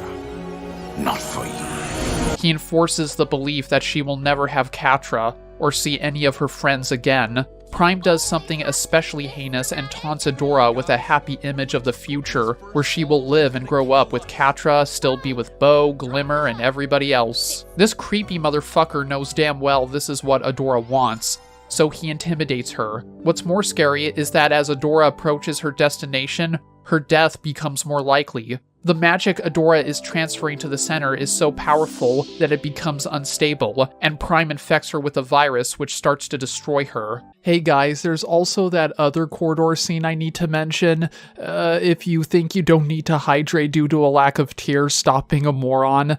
Drink your water. In this iconic scene, probably the second most famous of the whole series, Adora looks over all of Etheria, encompassing everything she fought for and what's at stake. Mara shows up and tells Adora that her sacrifice was done so that the next SheRa wouldn't die. Adora reinforces that she's gonna do what must be done, and Mara tells her she needs to accept what life can give to her as well. Instead of obsessing over what she can give to the universe, Mara utters her most famous line. You're worth more than what you can give to other people. You deserve love too. Ha! I just screamed with joy so loud my neighbors probably filed a noise complaint. If I have to pay any legal fees, go to my In the end, Adora does what Mara tells her. Our hero does accept the love they have earned after all this mayhem. And who is the one able to give her this love? Well, Catra. While Adora is learning to let go of this restrictive mentality, Catra injects a good amount of altruism into her life. After rescuing Glimmer, she decides to accompany the rebellion on other missions. Rejecting this greedy philosophy allows the cat to realize the value in fighting for people other than herself. This in turn opens Catra's eyes to how important it is to help others. Perfuma makes that clear. It's hard keeping your heart open. It makes you vulnerable, but it doesn't make you weak. And I have to believe it's worth it. Even when she believed her only fate was to be banished to a remote location where nobody would ever find her, Adora, Bo, Glimmer, and Trapta, everybody knew there was a good spirit within her. That spirit needed to learn there are more things to life. Doing so helps her overcome this nastiness Shadow Weaver tries to reimplant in her mind once her and Adora return to Etheria, culminating in her defining moment where, despite everything at stake, she rushes to Adora's help to find her in the center of the planet and aid her when the moment of truth arrives, even assuring Adora's own friends, who are now also hers, that she will help the SheRa, no matter what. The two find each other and are then able to actually join forces as Prime begins his attempts to drain the magic of Etheria and keep it for himself. Adora is ready on the spot to let herself die, seeing as how she can't transform into SheRa to protect her mortal body from the amounts of magic. Catra still stands by her, fully aware of the fact she might die as well. It's not until Adora accepts the happy ending she can have, and Catra helps deliver that ending to her, that they win. The dyad of Adora and Catra does wonders for this theme already, but many other characters aid in getting this message across as well. Glimmer does have multiple selfish tendencies from many points of view. She often either underestimates or flat out disregards how much her mother worries about her whenever a mission against the Horde comes about. Yet at the same time, it's clear that Glimmer wants to do these reckless things because she legitimately wants to help others. Wanting to become worthy of her parents' name is one thing of her character, but there are plenty of moments where she steps out of bounds in order to help not just her friends, but the world as a whole, with the intention of helping as many as she can. How are we going to hold our own against the Horde if we keep retreating? Pretty soon we won't have anything left to defend. When Glimmer becomes queen, we start to see even more into how her push to help the rebellion and win the war her own way actually causes a good amount of instability amongst her friends. It even at points leads to the rebellion itself suffering. Still, for its audience, Glimmer's journey with this new power is still one where she is striving to do as much good as she possibly can for Etheria. I mean, just look at how much she abhors seeing damage befall her own kingdom both before and after she is queen. Yes, Glimmer's actions later lead to a huge mess up for the rebellion, but her struggles with how she wants to march into battle and how that conflicts with things beyond her understanding are totally, well, understandable.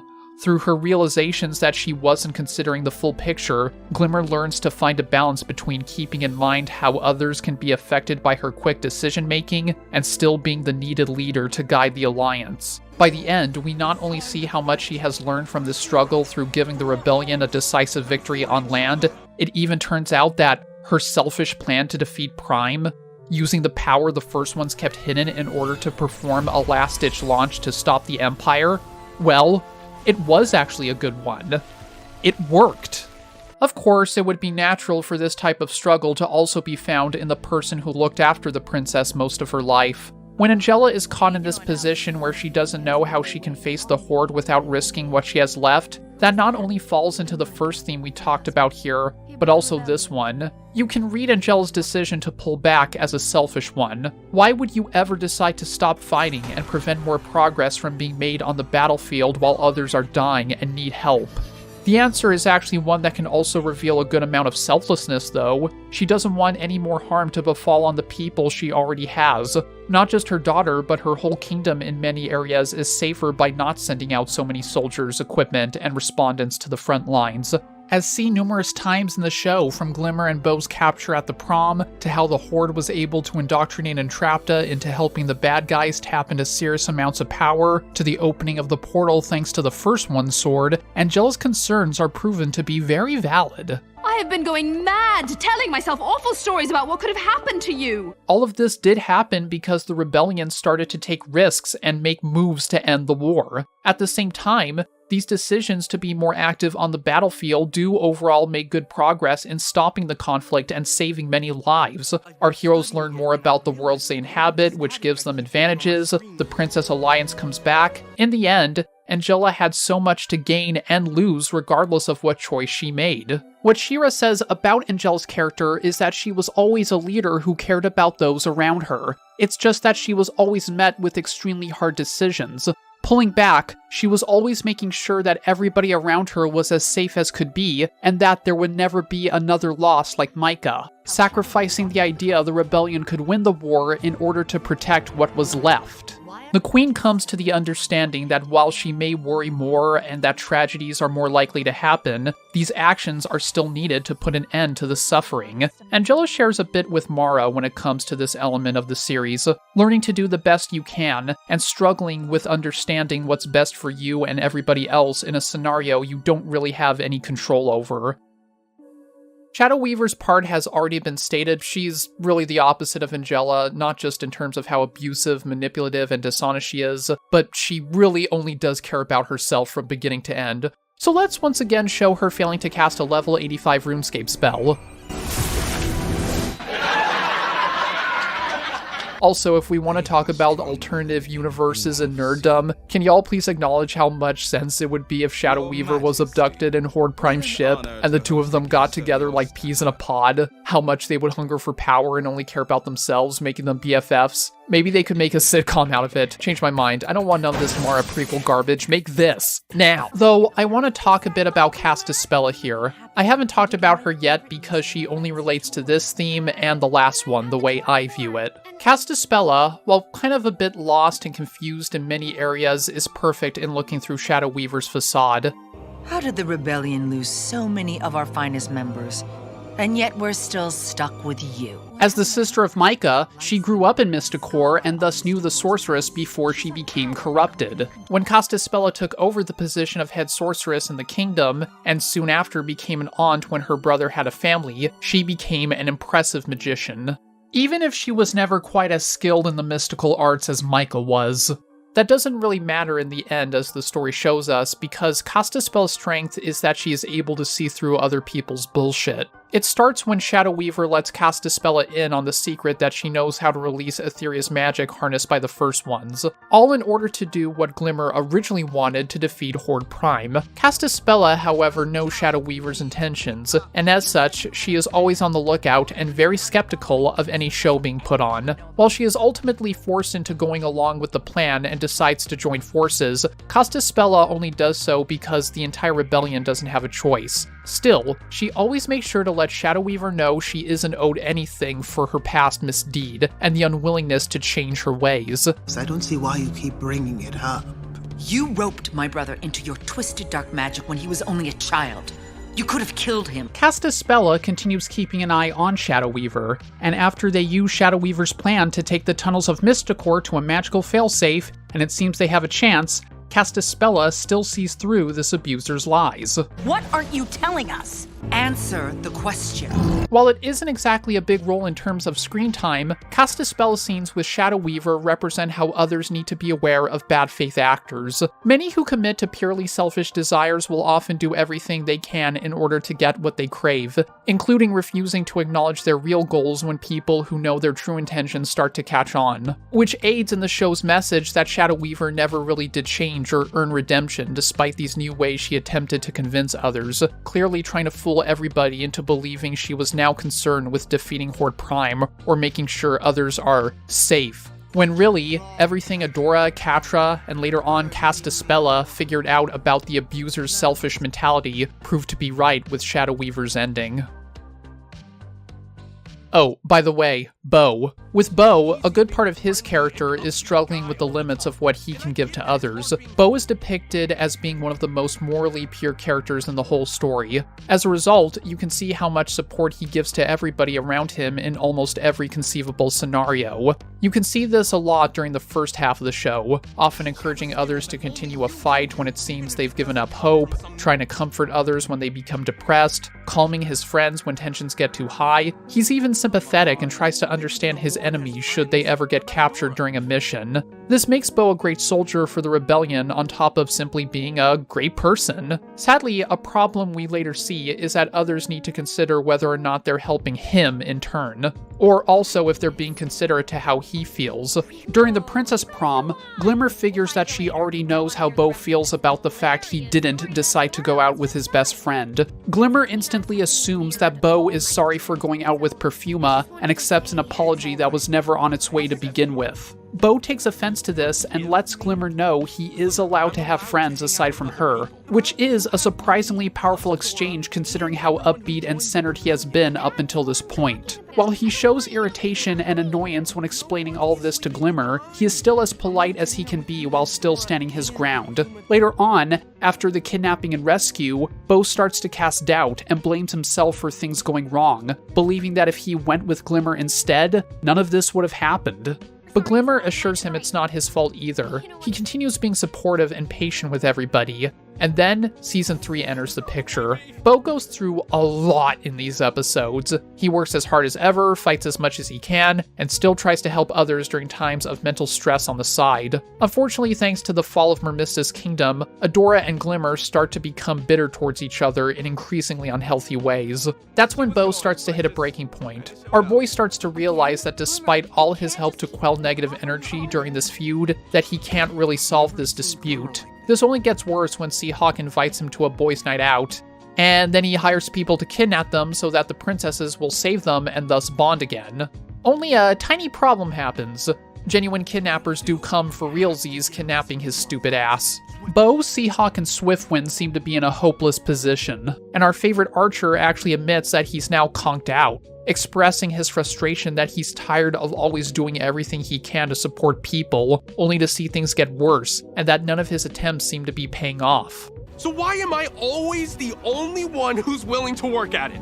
Of course, the princesses save all of them because it appears this universe and Finding Nemo's are one and the same. The boys are in trouble! A seagull told me! But it still weighs on Bo's mental stress that nothing seems to be getting better. Following up on this mess, we have Glimmer's fuck up, and the new plan to rescue her from Horde Prime. After Glimmer is rescued, does Bo discover he's genuinely frustrated with what she did. There's clear indication that Bo doesn't want to be mad at his best friend, but he has genuine emotions. Certain emotions that were brought to the surface thanks to something his best friend put him through, even if she didn't know it.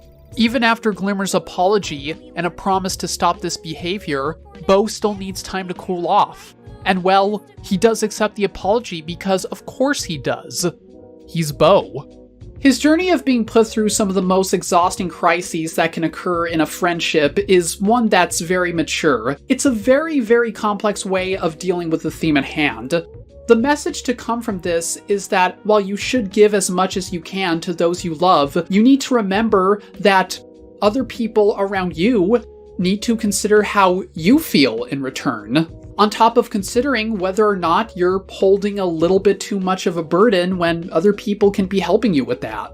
Bo is a selfless soul, but said selfless soul also needs to realize what he needs from all this, recognizing the times where he is owed an apology, respect, or just consideration in general. It's not wrong for an individual in a healthy relationship to stand their ground like this, even if a bit of drama is inevitable. That is not selfish. And that's also what Bo learns. Okay. There's even instances for others that may seem like they don't contribute to selfishness versus selflessness at first. Like with Hordak. His pursuits were all about pleasing another person whom he definitely should not have been working to impress, defining his whole life and pursuits in the name of a person who would never give him anything that could help him. Hordak becomes as much of a selfish monster as Horde Prime for many years, though thanks to his experiences with Entrapta, he learns to break free. Not just overcoming these negative voices within, but understanding that he is totally deserving of pursuing his new desires of helping and aiding a friend instead of bending over backwards to do dirty work for this asshole. I gave myself a name. I made a life of my own. Speaking of Entrapta, her actions also explore the meaning of what it is to help others and follow your passion in its own unique way. With her, it's all about the craft. She's dedicated to her work in the field of science and making as many discoveries as possible. Entrapta's research is done for a very altruistic purpose, to make sure everybody around her knows as much about the universe as possible. Wait! But it's for science! Entrapta also used her knowledge to help others, programming a Horde bot to have genuine feelings and emotions, thus creating a friend for herself, and later on everybody else. She also uses her knowledge to create a suit for Hordak which makes up for the defects in his cloning. While she is undeniably doing good for others, the unfortunate side effect is that the environment she does it for is evil. But she doesn't know that. Her contributions and breakthroughs in science get repurposed and taken away from her in order to be used for selfish reasons.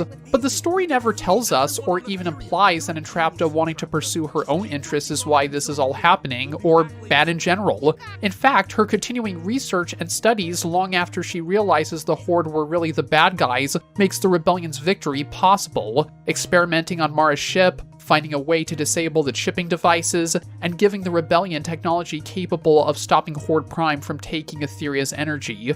Entrapta's priorities and what she wanted to do with her life were all useful. When given guidance and acceptance thanks to others hoping to help her as a genuine friend, does she find a happy life to live.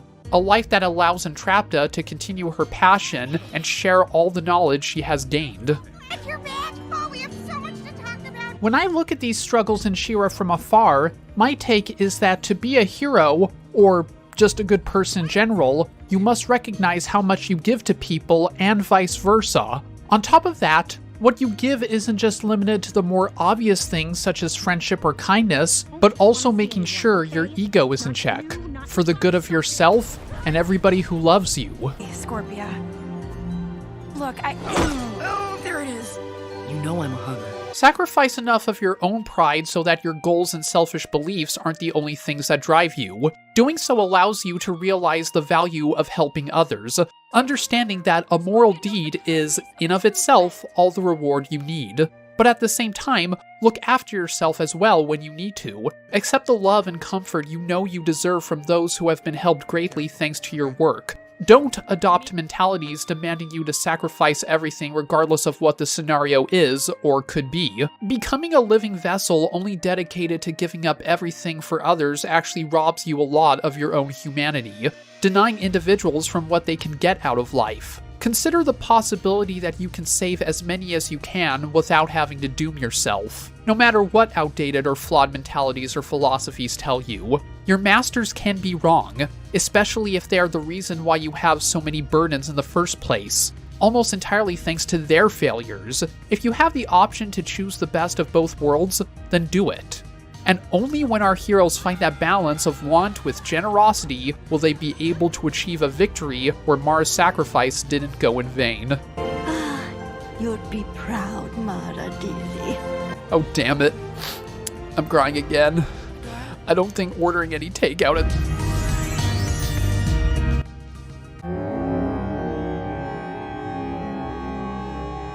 But at the same time, food does kick a lot of ass.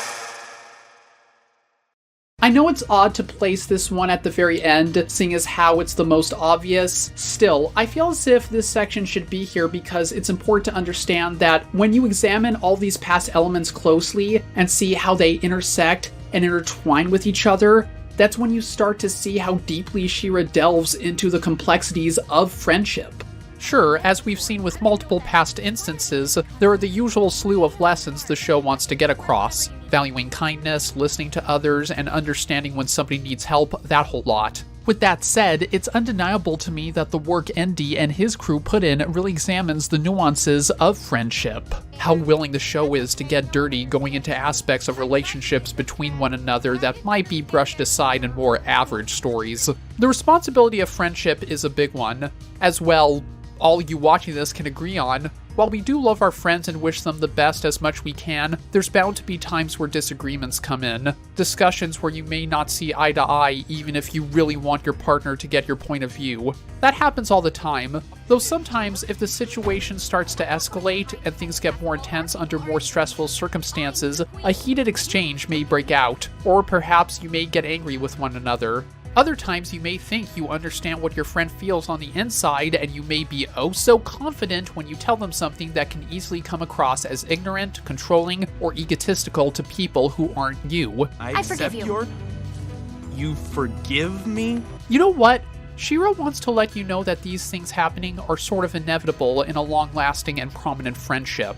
With all that being said, don't get me wrong, the characters and the messages they espouse still tell us that we need to work together and be at peace when all is said and done. It's just that the show takes a very mature look at how many arguments, quarrels, and at some points, time of crises aren't always due to freak mishaps or people being morally black and white opposites as to who wants to do the goody stuff and who wants to be the baddie bad. If a lot of people love each other, the world would be a better place to live.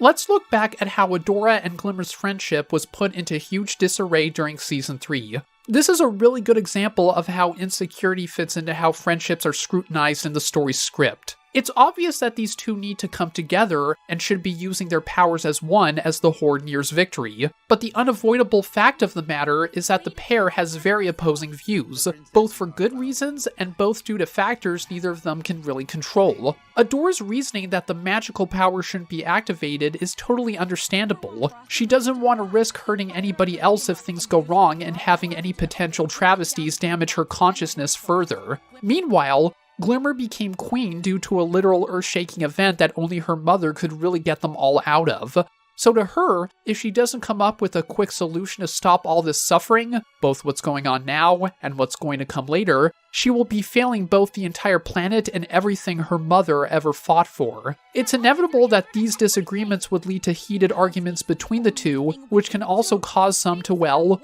lose their temper. We know this is a bad thing, but how the show built up to this rift opening up, and how it explores it makes it so potent. Events causing arguments like this can easily come up in a lot of friendships that last so long. Sure, by the end of the day, it's best for friends to get good with one another. Still, keep in mind backgrounds, trauma, and personal experiences to how people live different lives. When the fights break out, these things aren't exactly nasty demons that come out left field. At the same time, when the theme of friendship does have to deal with those nasty demons, it does it in a way that is not only helpful to those watching, but also compelling. Catra's part teaches us that friendship can actually be used to help people who aren't too far gone, and when compared to how Shadow Weaver and Horde Prime stories end with them suffering destruction, the message is to let their audience know something else crucial. That it is important to recognize the difference between forgiving a person wanting to change their awful ways and lead a new life, and allowing abusers to manipulate you into forgiveness. Friendship in these parts of the story shows how it can help a person separate others who are working to be better in comparison to those who take away everything you can give them, visualized through magic in both cases. That example regarding Bo in the Selflessness versus Selfishness section also displays how burdens can come about when being friends with others. Bo is a great friend to Glimmer and later Adora, but it's clear from his experiences in Season 3 that he definitely needs his own share of support from his buddies as well. It's obviously a good thing that Bo is the moral support of not just his best friend squad, but to everybody he sees who is willing to listen. Even people trying to kill him. Though that whole thing regarding him wanting more support from Adora and Glimmer actually says something more about friendship in the long run. While being the best friend you can does mean a lot of responsibility, it's vital to understand and check whether or not you're receiving the mental support you need from those you care about. Friendship means carrying a lot of weight on your shoulders when things get rough. But don't let said weight crush your spirits. A better friendship between others comes about through making sure everything is in check and that each person is receiving and giving enough support in the circle they are a part of. We all need to complete our share of work. Circle of Friendship, if you will, kind of sounds like the main song you would hear in a crappy direct-to-video Lion King sequel. When keeping in mind how friendship operates in SheRa's thematic construction, that also means that many other themes discussed with many other characters can also cross boundaries and be used to serve multiple topics the show is built on. It's reasonable to understand why the Princess Alliance would be upset and annoyed with Entrapta after she comes back to them and still gets distracted so much during the operation to try and rescue Glimmer. Yet when she opens herself up, I'm not good at people, but I am good at tech. I thought maybe if I could use tech to help you, you'd like me. And they all absorb this new information, they all understand what kind of person she is. Somebody who needs support from others due to her background and how she views her own worth. It's the same type of mutual feeling that allowed Hordak to see the fact that he does have value despite all those years of being told he was nothing. Angela and Glimmer always loved each other despite their arguments. While their arguments were an obvious thing that would happen with the war going on and the death of Micah, both looked up to each other. A mother who thought her daughter continued the same passion of fighting in the face of impossibility as her husband did. The daughter who viewed her mother as the one who raised her with all the virtues needed to be a hero from a hero. The two had a very awkward and complicated bond, but it was still a bond nonetheless that helped both of them out. Spinnerella and Natasha's relationship even makes this subtext become more clear in a way that I actually didn't realize until recently. In Season 3, Natasha is insistent on this game where whoever destroys the most bots wins. Natasha is really into it and gloats about it, while Spinnerella isn't having any of this and just wants the battle to end. Then they get into an argument. No one likes vegetable platters, right, Adora? Just tell her to serve ranch instead of blue cheese and she'll be good with it. After that, Spinnerella destroys the last bot and hurts herself badly. But of course, Natasha rushes to her to see if she's okay. With that, Spinnerella and Natasha instantly go back to, well, being a loving couple. You know that doesn't count, right? This quick transition from petty fighting to making sure your loved one is okay is an ideal summary for how SheRa approaches the theme of friendship. Acknowledging the inevitable fights, but realizing that it's really what makes us human. It's living with these uncertain elements of the relationships we have in our lives that allows Glimmer and Bo's love to bloom in an authentic way as the series progresses. Bo, I love you. I love you. I love you too. Of course you two did, which is why even when that shit happened, you all made sure not to let it get worse.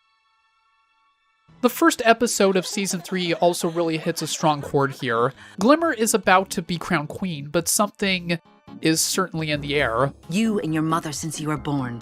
But now with her absence... So, about that quest! While it's obvious that Angella's passing needs to be acknowledged, Glimmer's friends do what they think is right for pretty understandable reasons. On one side, it wouldn't be wise or considerate to reopen an emotional wound that may just now have the chance to start healing. But on the flip side, yeah, their friend still needs emotional support. Even if you know somebody needs to grieve, it can be incredibly hard revisiting that memory with your friend. So all this commotion about how they want to make sure Glimmer has the best day she can possibly have with such a huge elephant in the room has a lot of laughs in it. This is going to be awful. As we see later though, underneath all that is a genuine feeling of tension regarding how the soon-to-be queen's closest friends want to help her. Soon after, we discover Adora and Bo putting that elephant in the room to the side isn't the path to go down. Preventing Glimmer from accepting the fact her mother is gone leads to another one of her breakdowns. Then when the three come together and realize that even if Angella is never coming back, they'll still always have her memory and each other. Here, friendship is also seen as an effective tool to combat the trauma of losing one another. It's not just something to have the good feels, it's also a necessary coping mechanism in the lives of people who need crucial emotional backup when confronted with intense emotional distress. Speaking of things that shouldn't be brushed to the side, there's also the other stuff that can be taken from the Princess Alliance's general meaning. One could see the whole alliance as a symbol of unity more so than personal friendship.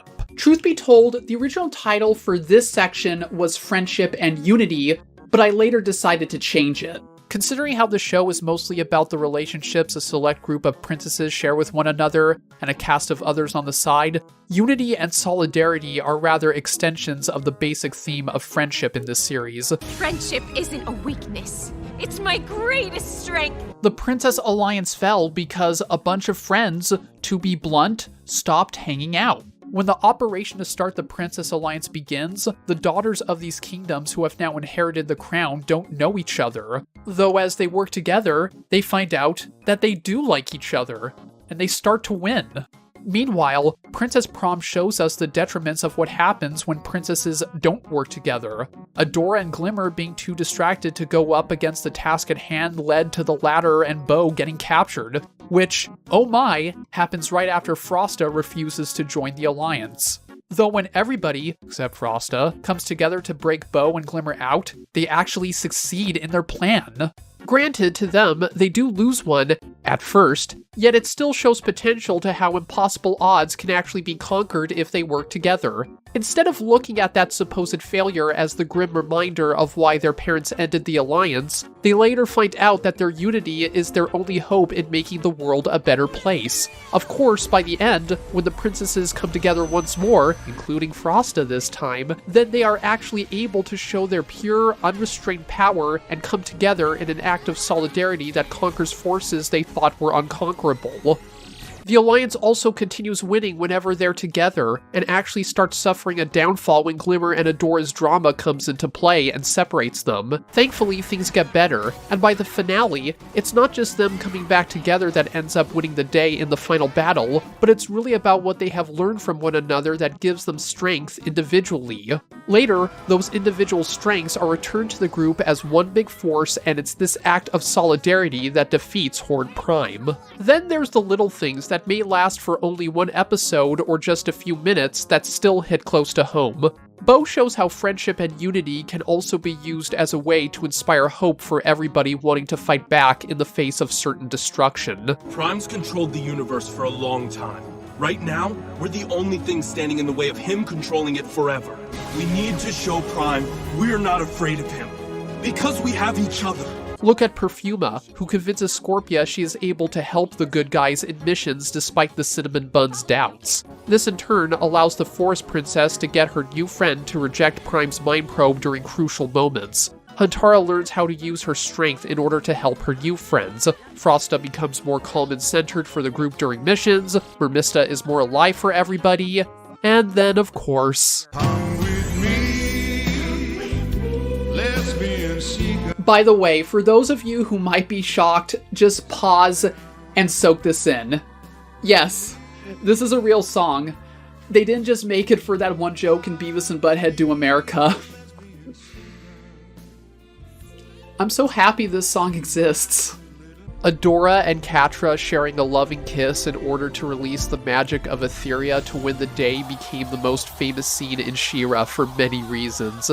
Be it for the pleasant surprise that a reboot of a classic franchise decided to make its finale all about a lesbian couple kissing instead of putting them to the side to get cheap brownie points, or the fact that some couples were actually recreating the scene, which is fucking awesome. To me, what I really think should be addressed when it comes to Adora and Catra is that if you really think about everything that has happened in the show leading up to it, the kiss is actually an ideal summation of all the themes. Yes, it's about a moment where two people unleash the reverse Death Star beam to destroy the Yuzhongvong Nazis with gay space communism, but it's also the plot point that connects all the main themes of SheRa together. Adora and Catra are facing their insecurities for the last time in an effort to join together as one, which they succeed in doing. The two are also coming together in an act of mutual aid and love, which shows how much they have conquered the cycle of violence they were taught. The perfect balance of altruism and individualism has been found, with our overly selfless martyr accepting the love others are giving her, and the selfish wreck doing everything she can to save the one she cares for above all else. All culminating in the birth of a loving and positive relationship which gives our heroes the power to defeat evil and start a new healthy beginning. Not just for themselves, but for everybody in the universe. To me, that's a finisher that very much helped to form my thoughts on what SheRa was all about, looking back on all the episodes and taking everything I could into account. It's a vast epic all about characters bonding with others through multiple hurdles, all in a quest to defeat evil. Through people helping others as much as they can, those same people can also better themselves. Many struggles are always staring our heroes right in the face. Many physical, even more mental.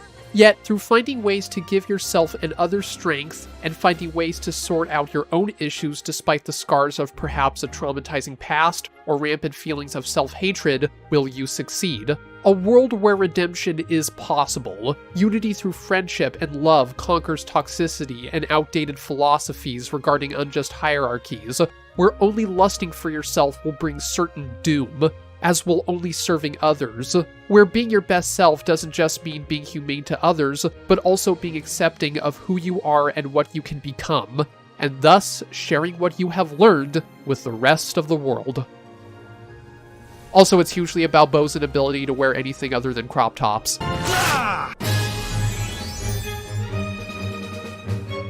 I figured at this point, all of the dislikes I am going to get have probably already happened. You really think I have anything to lose now? Well, don't you worry. I'm free to talk about the rainbows. One of the things that really earned my respect is how little of a shit SheRa gives regarding the certain realm of the interwebs who think representation of somebody other than them is inherently forced. This reboot is, to its absolute core, an LGBTQ story told by a member of the LGBTQ community, hugely inspired by a gay person's life experiences. Whereas other franchises ingrained in nerd culture tend to see progressive themes such as feminism and the recognition of same-sex couples as just surface-level additions to stories that don't really care about exploring specific themes, this show is actually structured around those ideas. You can find a lot of interviews with N.D. Stevenson online, but the one that caught my attention the most was one from Oprah magazine. In it, Stevenson tells the reader what it was like growing up with an evangelical upbringing and feeling pressure to adopt societal norms in a culture that frowned upon gay rights. He didn't come out until he was 23, and for those past years he saw a lot of the entertainment he had become a fan of as a way of helping him understand what he was like. There's even a part where ND tells us how he became a huge fan of Zan Wessel from Star Wars, which is pretty awesome. Characters such as those helped ND discover a new type of femininity that spoke to him more. Then he grew up and entered college. ND found out most of his friends were either gay, bi, or pan. In all this, while the idea he himself was gay had been a consideration for some time of his life, he apparently didn't see something like that fitting in with his self-conception. That was until he met his future wife, Molly. After seeing her more, and realizing that she made him understand what genuine love was like, ND started to not only accept who he was regardless of societal expectations, but he also began to be more open and brave about it. The walls around his mind shattered like glass, as he put it.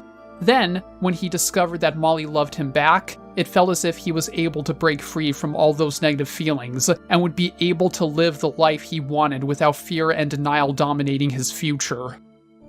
Much of what we saw in the thematic meat of SheRa can be easily seen as a reflection of ND's own experiences regarding his journey of coming out. It's very much from Stevenson's mind, and through that, I think that helps the show reach its high levels of quality where it could have fallen short. It allows the show to explore complex ideas that give its characters and story more intrigue and weight. It feels more unique and stands out from many other shows since it's a piece very close to the creator's heart, as opposed to a manufactured product made in a corporate committee. It can speak to generations of children and adults who are going through or have gone through similar events. In an age where countless people in multiple fandoms still see same-sex relationships on screen as inherently problematic or not needed, how powerful is it to make an entire series which ends with a lesbian kiss saving the whole galaxy?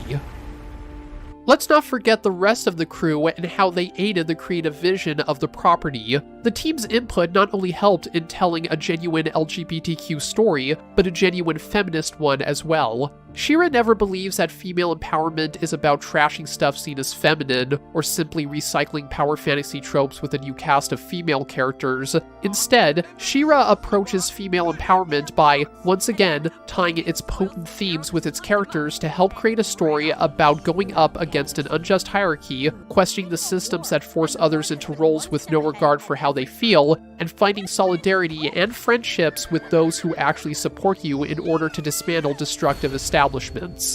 Some folks may say talking about the LGBTQ and feminist energy of the show is preachy because it's too political, or they may tell you this stuff should just be seen as an afterthought. On the contrary in this department, if it wasn't for the passion of everybody who worked on this thing bursting through the screen, then SheRa wouldn't exist the way it does. The whole thing is a product of the political input and personal emotions of its crew running free in the writing, directing, and producing. So to not talk about this would be a disservice in my eyes. To quote ND at the end of that article, "My story is a messy one, filled with lots of stumbles and wrong turns, but I don't think I'd change anything about it. I had to fight to know what I know now. If I could go back and show this truth to my former self, I know that she still wouldn't accept it. And I know I'm still far from done. There are still so many things I don't know about myself, but one thing I do know by now is that I unfold slowly, and there's no rushing it. Maybe my conclusions will seem obvious to everyone else, who will nod and say they knew it all along, but it's a path I have to walk, even if it's long and winding and often embarrassing."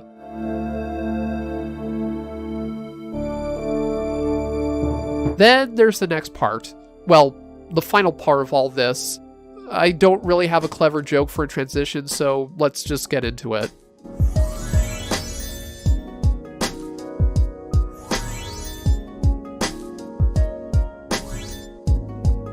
As we just discussed, this whole show is very much from the mind of an eccentric artist who very much wanted to tell a story. Though, as some of you might be aware of, and if you don't, here's a newsletter for all of you. Many online don't think that should have happened with SheRa. Certain sects online actually think that the exact opposite should have happened. That this shouldn't have been what you do with an older franchise when it's brought back for a new era. What do I mean by that exactly? Well, let's take a look, my fellow human beings.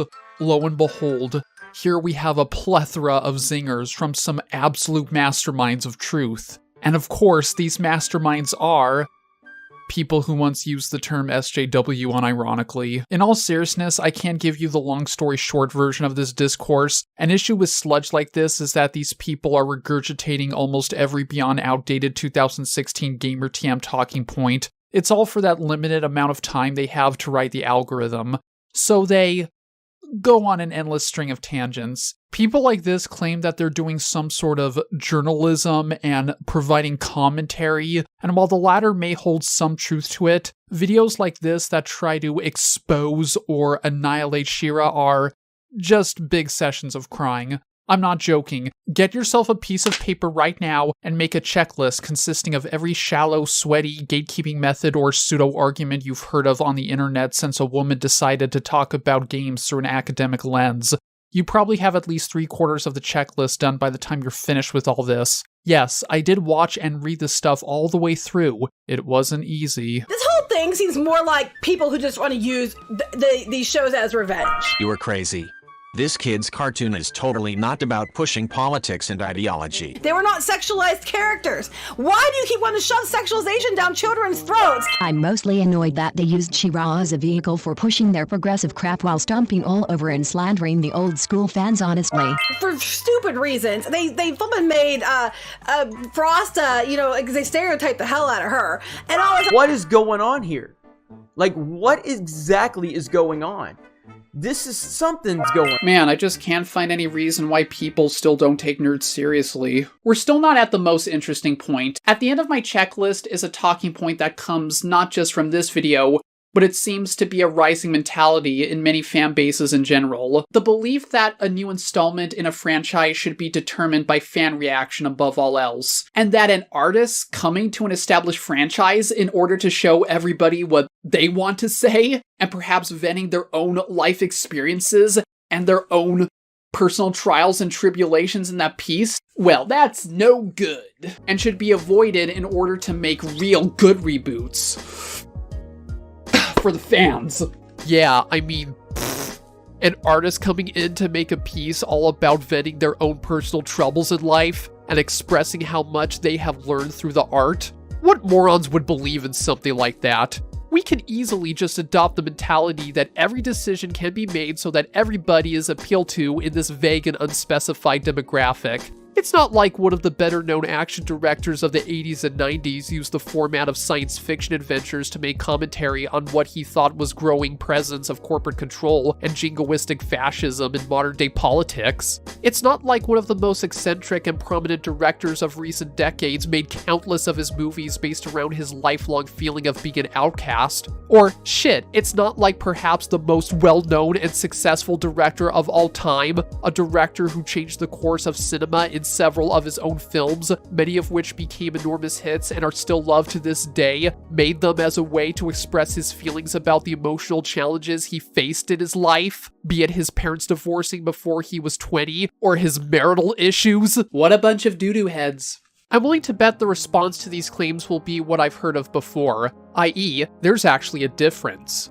Those were original creations that started something fresh, and shouldn't be held to the same standards as new installments in already existing franchises. Even with that next rebuttal, I still think this mentality is very destructive and falls flat. First of all, some of the examples I provided are installments in established franchises, or at the very least, they are adaptations of works that change their source material drastically. Paul Verhoeven, for example, took the original book, Starship Troopers, which glorified military-based dictatorships founded on extreme nationalism, and remorphed it into a satirical piece condemning the stuff the novel championed. Tim Burton's Batman movies depart a lot from the original characters and stories, to the point where even if people can agree they're good and revolutionary superhero movies, a lot are still debating whether or not they're good Batman movies.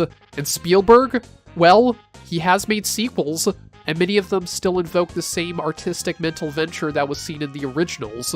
More importantly, I think why I find this whole mentality to be bogus is because it's not at all the type of gold standard or ultimate value that helps out these franchises in the end. One of the biggest things about art is that, well, it involves artists. It's a method for all types of people to provide stories, characters, ideas, styles, etc. in a way they want to show you.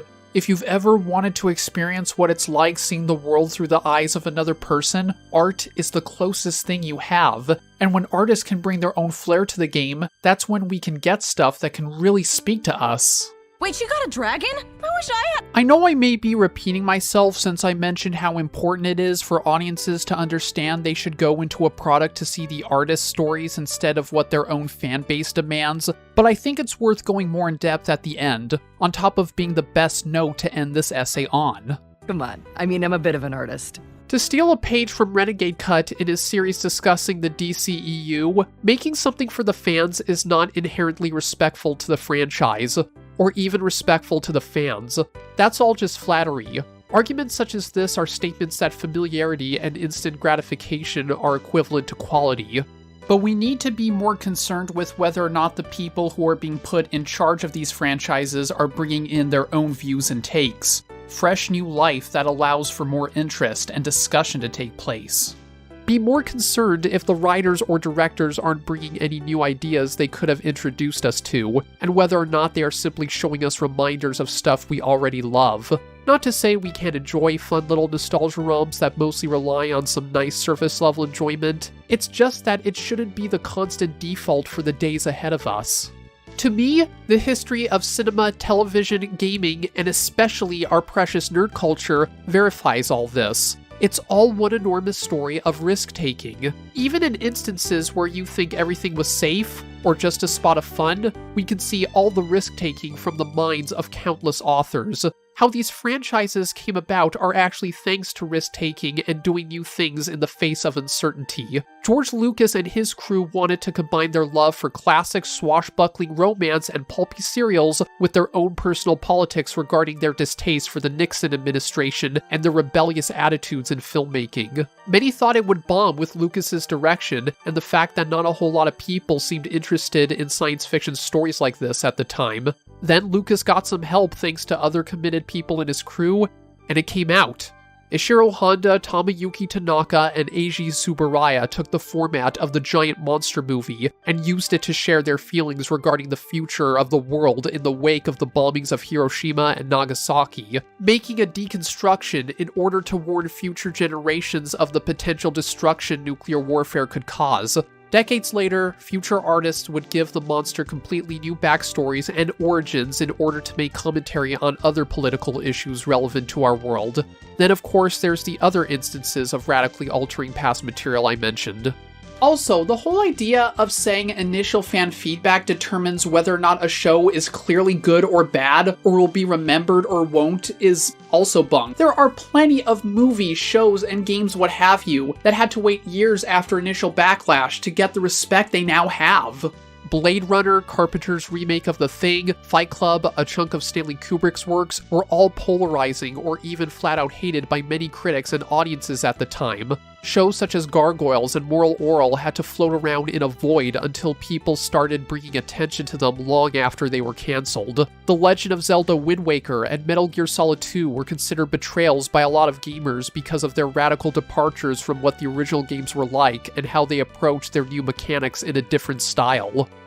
Now they're considered classics. Oh, and remember the man who was a creative mind behind one of the most politically charged and well-received Godzilla movies? His most famous work is still Neon Genesis Evangelion, which ended in a low-budget finale where his main character overcomes their depression and disillusionment the show had been building up on for so long in an effective way. This ending made a decent chunk of the fanbase so mad that Ono and his studio received death threats. Years had to pass before people were willing to see the ending for what it actually is, as opposed to this original finale not being the big giant robot smash-out many wanted.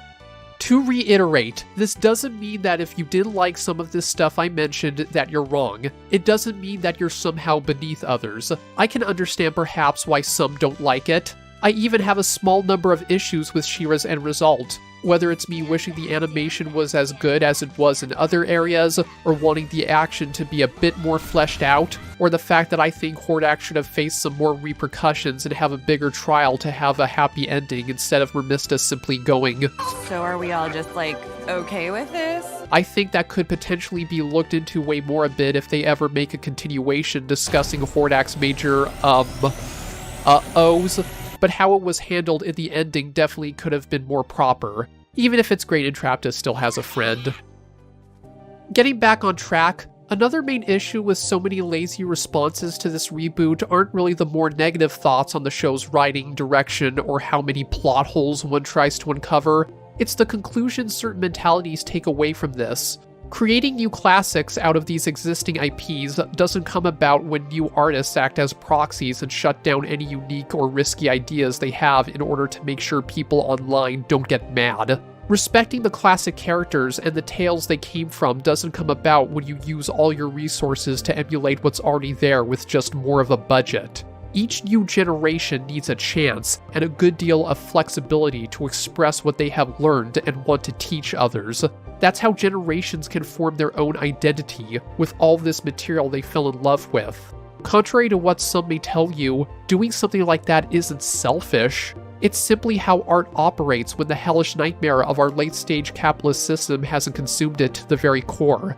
If you see a remake or a reboot that did try something new and you did like it, at least keep in mind that the fact it took a risk is still a good thing in the long run. Other people can look back on it and learn how to perhaps approach that unique idea a different time so that the next gamble has a better chance of landing on red. If you see something that makes you uncomfortable and uneasy at first, sit down and think about it as much as you can instead of instantly becoming upset. If you think that a collective group of fans should be the only ones calling all the shots, just remember what I said earlier regarding how you would feel in that same position. Wouldn't you want to bring unique ideas and your own experiences to a franchise if you got that incredibly rare opportunity to work on it? You're going about this all wrong! Would you want to be forced to kill any idea that may shake things up a little for that series in favor of giving everybody else what they supposedly want? Well then, dislike the reboot all you want. Just don't come away with this faux populist narrative.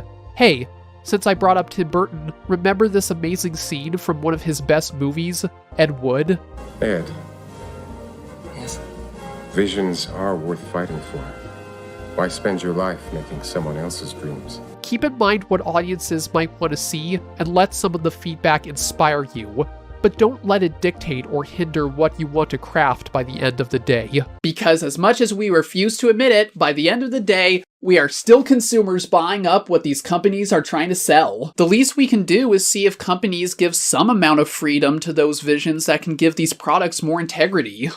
As silly as it may sound, the whole Masters of the Universe franchise was a risk in multiple departments. Yes, selling toys was a priority, and there's a lot of stuff that's unintentionally hilarious when catching all the reruns. I can't remember when I've had a more pleasant day. Drugs don't make your problems go away. But it was still a franchise that was born out of a bunch of creative minds that wanted to share how they viewed the pulpy universe they were crafting, allowing multiple artists whose sexual orientations were grounds for harsh discrimination to express themselves as much as they could with what they were given. It was a weird and zany universe that was very much a product of its time. While you can make plenty of arguments regarding how much it has aged, I don't think there's any denying that the people who worked on it did put their heart and soul into the project. Paint my picture, Spratina! Yeah, mine too, Spratina, please! He-Man and SheRa caught on with many, and those who fell in love with the original vision later became adults. They would grow up in a culture more accepting of LGBTQIA people and a new generation with their own lives and experiences. Letting those adults take the mantle to make their own emotional journeys with the franchise isn't at all disrespectful or narcissistic to the property. It's just about as masters of the universe as you can get going into newer days. DreamWorks and Netflix could have gone the easy route when they got the rights to the Princess of Power. We could have gotten the same show again without providing any new ideas beyond newer places to go to or more action set pieces to fight in, simply parading around what we already saw, except more badass. Luckily, we got something that actually rose beyond what audiences and critics were expecting when the project was first announced. A risk. We got a passionate epic from the mind of an experienced and motivated artist that very much speaks not just to his own circle, but to anybody who falls in love with it. This timeless and engaging story about how to face your troubles, break free from awful chains that bind you, give to others while also accepting your own soul, and understanding the responsibilities, duties, and love that friendship can bring. Mixed in with an awkward blonde jock, her literal lesbian cat lady girlfriend, Sparkles, and the best crop top wearing badass in all of fiction. We haven't seen the last of Indy's work. For all we know, we may still be seeing more of this version of SheRa down the line, which is actually one of the reasons I made this video. To give as many people as I can reach an interest in seeing it, since we could be in store for more. Or, hell, perhaps I can encourage those of you who did give it a chance and to doubt to give it another shot. Personally, I didn't have too much interest in seeing the show when Season 1 dropped. I was getting pumped for the Carmen Sandiego reboot, and only knew about it due to the pointless culture war about the show that began in July of 2018. It wasn't until I heard about how much positive attention it was gaining in the face of the fabricated Outrage that I finally decided to give it a shot around 3 months after it premiered. As I continued watching it, the more I started to notice how bold and surprisingly creative it was in forming its own image while still respecting its original foundation. It just got better from there as I started to see the later seasons with friends. Oh!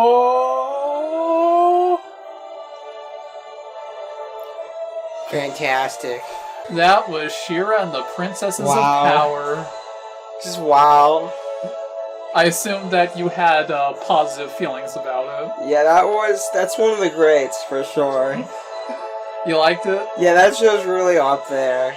Because this show is like, it's a really good show, man. I didn't go in with a pre-existing desire to despise something because I wanted to view it as an attack on my supposedly golden past. I didn't go in with a feeling that people who didn't represent my demographic were somehow filthy infiltrators trying to destroy my childhood either. Again, I think many were programmed to adopt these lines of thinking by rage artists long before SheRa was released.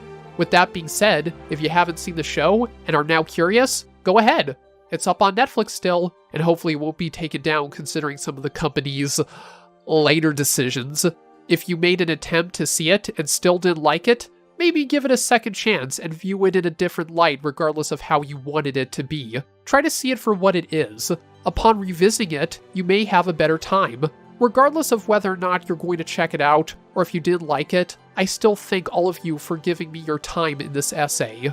To me, no matter what comes next for the Masters of the Universe franchise, or the people who will work on it, I can say, without a shadow of a doubt, what we got, and what we will always have, was a pretty great show. For the honor of Grayskull, everybody. Also, I'm about to reach power levels unheard of. I'm only getting started for all you wonderful peoples. For the honor of Grayskull!